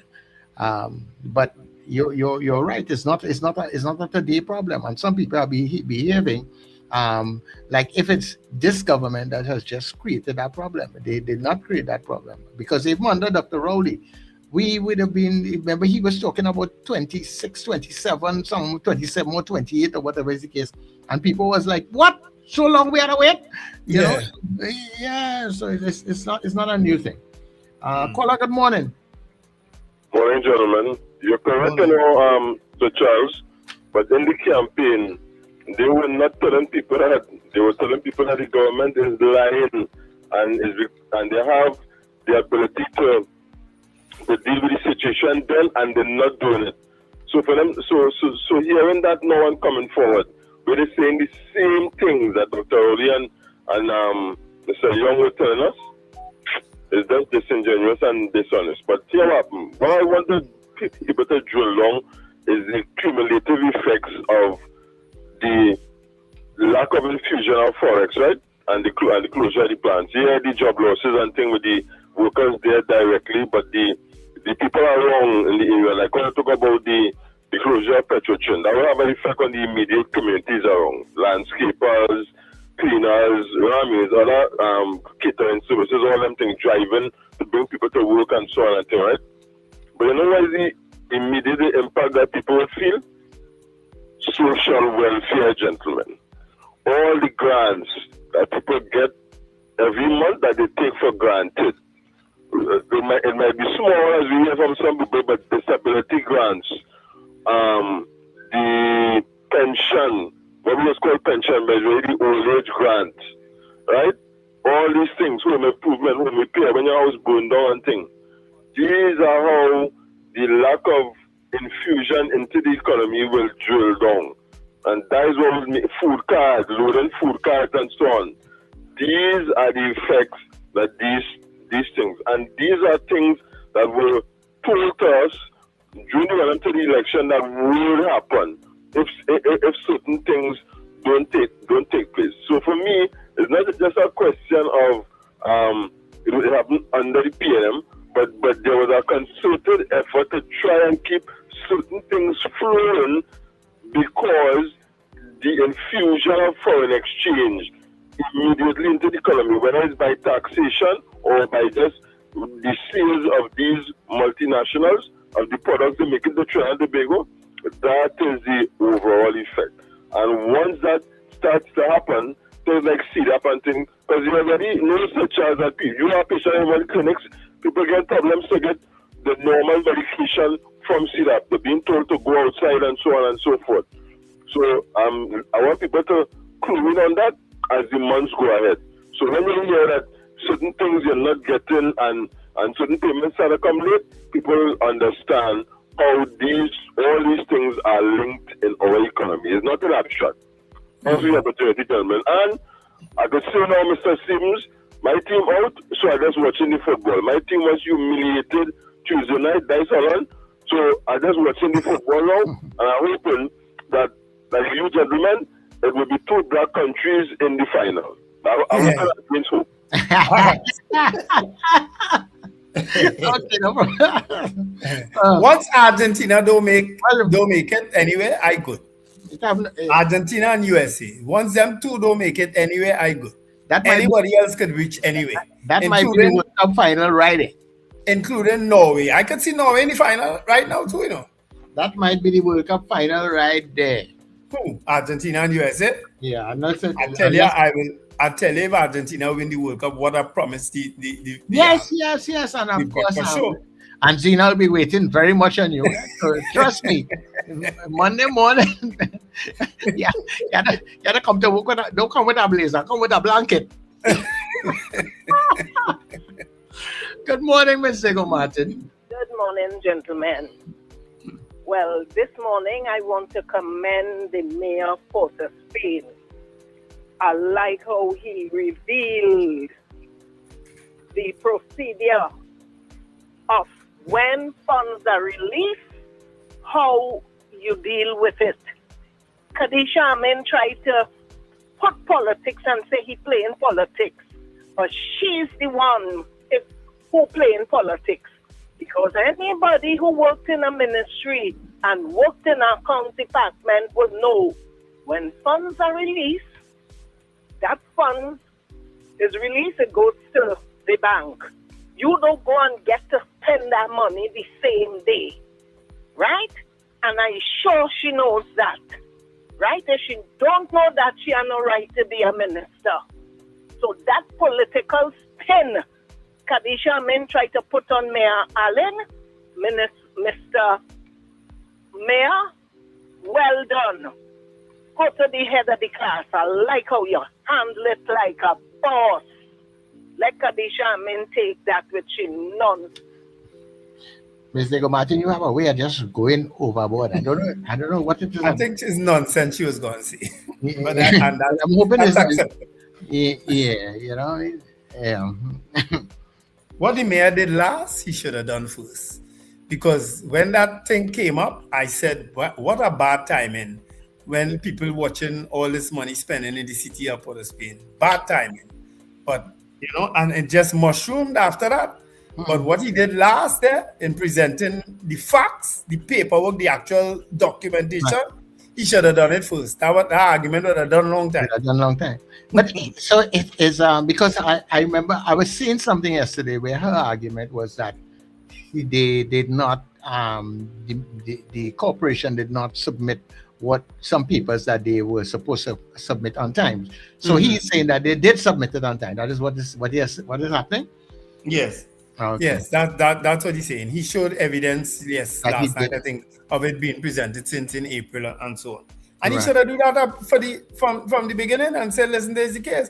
But you see that ministry, I can say so much, eh? Yes, I can imagine. Shagwanas, good morning. Good morning, gentlemen. Morning, Nancy, Richard. Good morning, Sir Charles. Morning, Richard. It's a funeral this morning, so. Yeah. Okay. So I still listen to the discourse, and you see, we gain sidetracked and misled from the true position. Trinidad to your position is that we lacking revenue, right? You lack it to get foreign reserves, which the country needs. You have to sell a goods, a product or a service to foreign countries to earn foreign exchange. Let me examine what happened in the last 20 years or so, right? And every government well, this government isn't settled down to start to talk that mantra yet, but they keep talking about diversification, right? Where's the diversification in the last past 20 years? What I'm seeing is more, what is the opposite of diversify? Uniformity or sameness or whatever, that is what's happening, right? We came from a point, right, where we was producing tires. We had Dunlop, right? We was building rigs. We had about 7 big garment factories. We was assembling cars, right? We was making all them things get rid of. In the past 2 administration, right? We see the closure of the Iron and Steel Company, right? We see the closure of Petro-Trinidad Foreign Exchange Owners, Nutrien gone. Now this next one on the brink here again. Metanex. Right? Metanex, right? And where's the new diversity? We don't want sandals. We don't want the aluminum smelter. We don't want nothing, right? One of the things that prompted me to vote, the 3 occasions I vote, right? The first Rowley administration. One of the things that grabbed me was the prospect for future development and foreign exchange revenue. He promised to build a plywood factory, right? And we will use the resources and the energy and thing, and we will get the wood from Guyana, and we'll produce plywood and so on. And then we will build a marina, right? So that we could service all them ships and thing, that thing and all that sounding good and thing, and they lost the way. You know what they did instead? They built a highway, but they continued the highway to Point 14. So that highway from Point 14, I traveled along there the other day. I was so amazed the amount of work. I even seen roads. How did that bring revenue into the country? Is more people traveling to Point 14 to come to Port of Spain, or more people traveling to Point 14 from Port of Spain to Point 14? Right? That is generating no revenue. Right? We bail out Clico for $20-something billion and nothing to generate income of music. We all watch with this discipline, tolerance, production. And none of them things that we're producing. Right? Meanwhile, this government is using the majority and using everything now to fight the political battle. I mean, the political party that fight the political battle. But look at now, they're fighting personal vendetta. Right? And meanwhile, gentlemen, it have a pothole right outside by Enterprise Street and the Londonville Main Road. Over 4 months now. Like Westside dig up the road or something, I think to fix a pipe, and they just cover it back with stuff there. The stuff started eroding and make a bump, people driving over it. Now the rain started to fall, all the things started to wash out. Right now on the Londonville Main Road by Enterprise Street. The hole so big and deep that only one side of the road passable. And on an evening, it's traffic jam from Enterprise Street all the way down to Montrose Junction and more. Nothing can pass. Every day. And the road also deep now. Nothing can go down inside of it. Every day facing that. How is all these issues, the Hadid and the land and this and that and all this bacchanal and all that helping we on a day-to-day basis? Yeah. Right? Okay. So let me don't get sidetracked and deal with the issues that are affecting the man on the ground and to take the country forward. Now, next thing, gentlemen, on the diversification thing, I remember, I forget the minister name in PNM, where they say we was going to diversify, because import bill for food was so high. I remember the PNM started something called mega farms and stuff, where they was giving people 100-acre plots and 50-acre plots in Tucker Valley and so on. And I think they started and the minister showed me how they planted this and planting that, and all of a sudden all that going through, right? Not so? Yep. It appears so. You don't hear nothing about it again. I think that was under first Clarence Rambert and then Foster Cummins, I think. No, it had a man before. Piggott was the man name. Arnold Piggott. Oh, you gone way back there. Right. I tell you on track and following thing, you know. Piggott started this thing when he was giving out 50-acre plots and talking about mega farm and so on. And they go produce things to export and export food and to the local thing and satisfy the local market and to export and thing. What food are you exporting? Yeah. Okay, no problem. Thanks very much. I remember he always boasted he was the best minister of agriculture ever in the country. You know? Arnold Piggott. Yeah, Arnold Piggott. I used to laugh.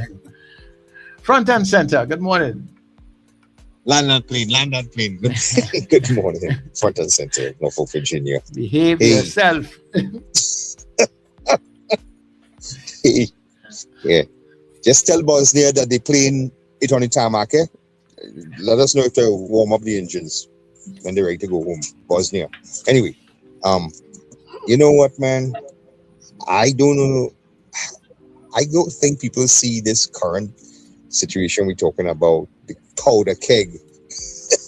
That I shouldn't be chuckling because it is a powder keg.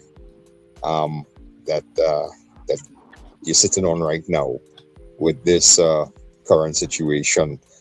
But you know, the pot calling the kettle black.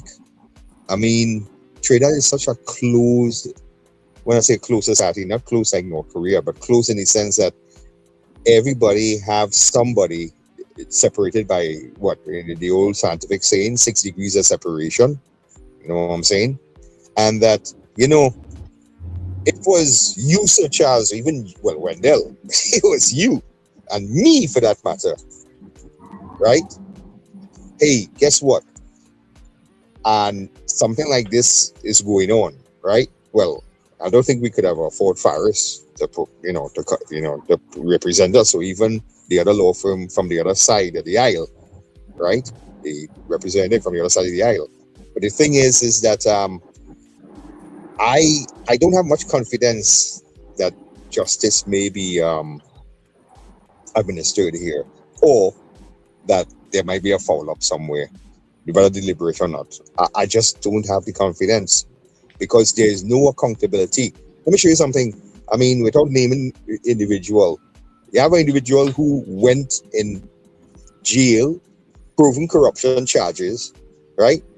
And the next thing you know, you're jumping up, supporting the strike squad in Germany. Something wrong with that picture, you don't find so, fellas, right? And we even have a former attorney general who gets some time in the pokey, as we call it, right? Spoke about the conditions in the jail, but you know what? I even see it here in the US that when certain individuals within whether it's in a political connection or socio-economic connection, they get into prison, right? And they get convicted, and they still go the terrible conditions. You know, once they're out, that is it, you know. Yeah. Conditions still remain the same, right? And you see that hole in the ground they're talking about. I know it sounds deplorable and all that kind of stuff, right? After all these years, and people talking about the conditions in the prisons.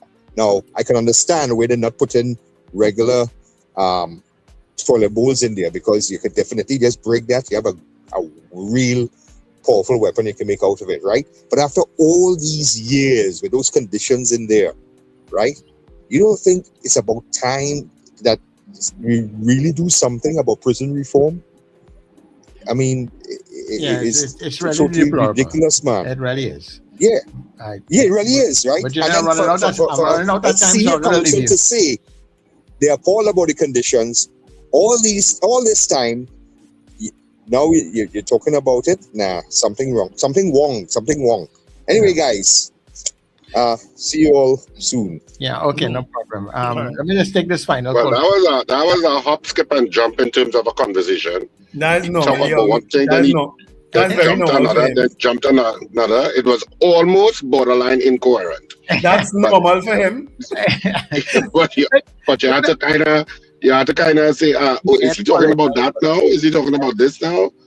Yeah, and you know, and to the caller before, but the caller before was who go through all of the examples. He was given, and he was like the poster child for the Remember When segment, because he was just going through all the Remember Whens when politicians say all manner of stuff, and you want to believe that they're going to implement it, and they never do. Guys, let me just take this final caller very quickly. Caller, good morning. Good morning to Charles, Wendell, and Richard. Yeah, very quickly. I sit here and laughing, you know, because I remember when we was exporting ladies' underwear and nighties to the US and to Canada and all other places.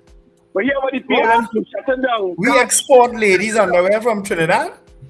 Yes, yes. Ladies' underwear 90s, we export it to the world. But we exported to the world. We exported shirts from Elite Garment Factory. We exported dashikis. I exported dashikis to Barbados and Venezuela. Ultra Garments Limited. I'm talking by guess. I tell you what I know. We shut down the pig industry. Like we got to import things. We got to import everything. Now we exported nothing. And they expect to get pension. They expect to get everything. All those things have repercussions in the country today where we have no money coming in, but we have to pay out. So the government have no money to pay out. So you know what happens? We're going to see trouble until 2027 when the gas money start to kick back in. Where we're going to see a little sunshine in the face. And as the man says, the UNC going to have money to pay people with. People going to forget all the wrong they do, and they're going to just be running money like they're crazy. That's the reality of the economy today. And who do it? PNM will shut it down. They shut down the Management Development Center. They shut down IDC. They shut down the Tourist Board. They shut down the DFC. PNM shut down and stop. They shut down everything. All right, Bishop, thanks so much. Thank you so much. We had to shut you down now, though. Hard luck. That is everything. Yeah, that is the thing about people and support. But one person could say, you're never doing nothing, and another person say, you're shutting down everything, you know? That's the nature of the beast, I guess. But guys, we're just on 9 o'clock, so I think that's where we can leave it for today. Richard, you ain't already? No. Well, because I right across the road and I pass across and buy a little beer for me now. Yeah, no, not in tongue yet. I'm now trying to head into tongue. So I want that. All right. So after the almost say nuptials, you know, after the funeral, come across and check me. All right.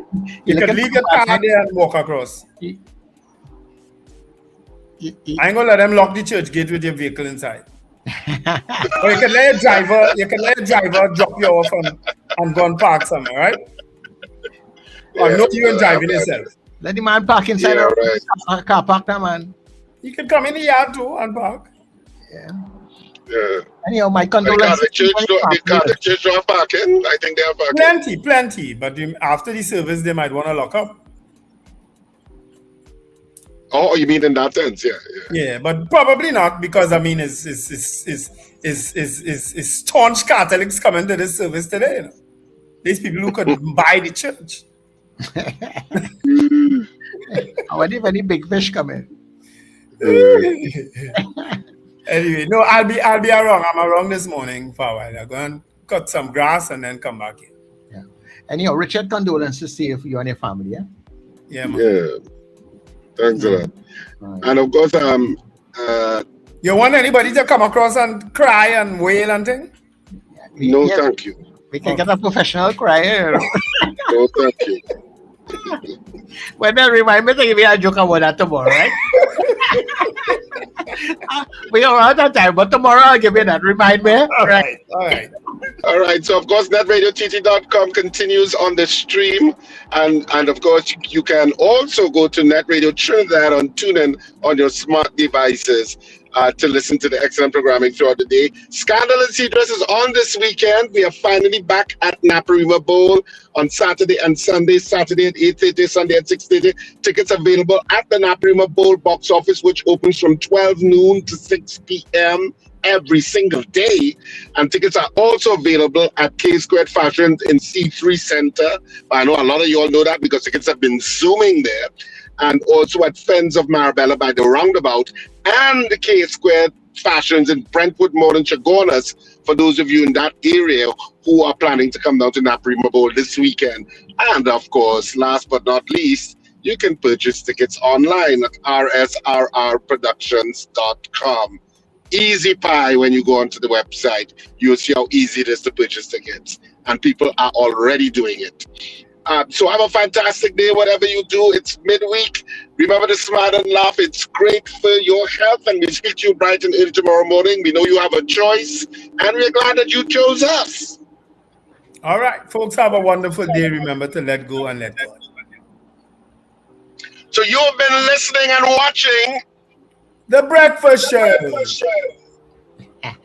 Get up, it's the time to start the day. The Breakfast Show is here, we bring in the soca way. Yeah, yeah, yeah, yeah, yeah, yeah, yeah. Yeah, yeah, yeah, yeah, yeah, yeah, yeah. Wake up, it's a brand new dawn. The Breakfast Show got the vibes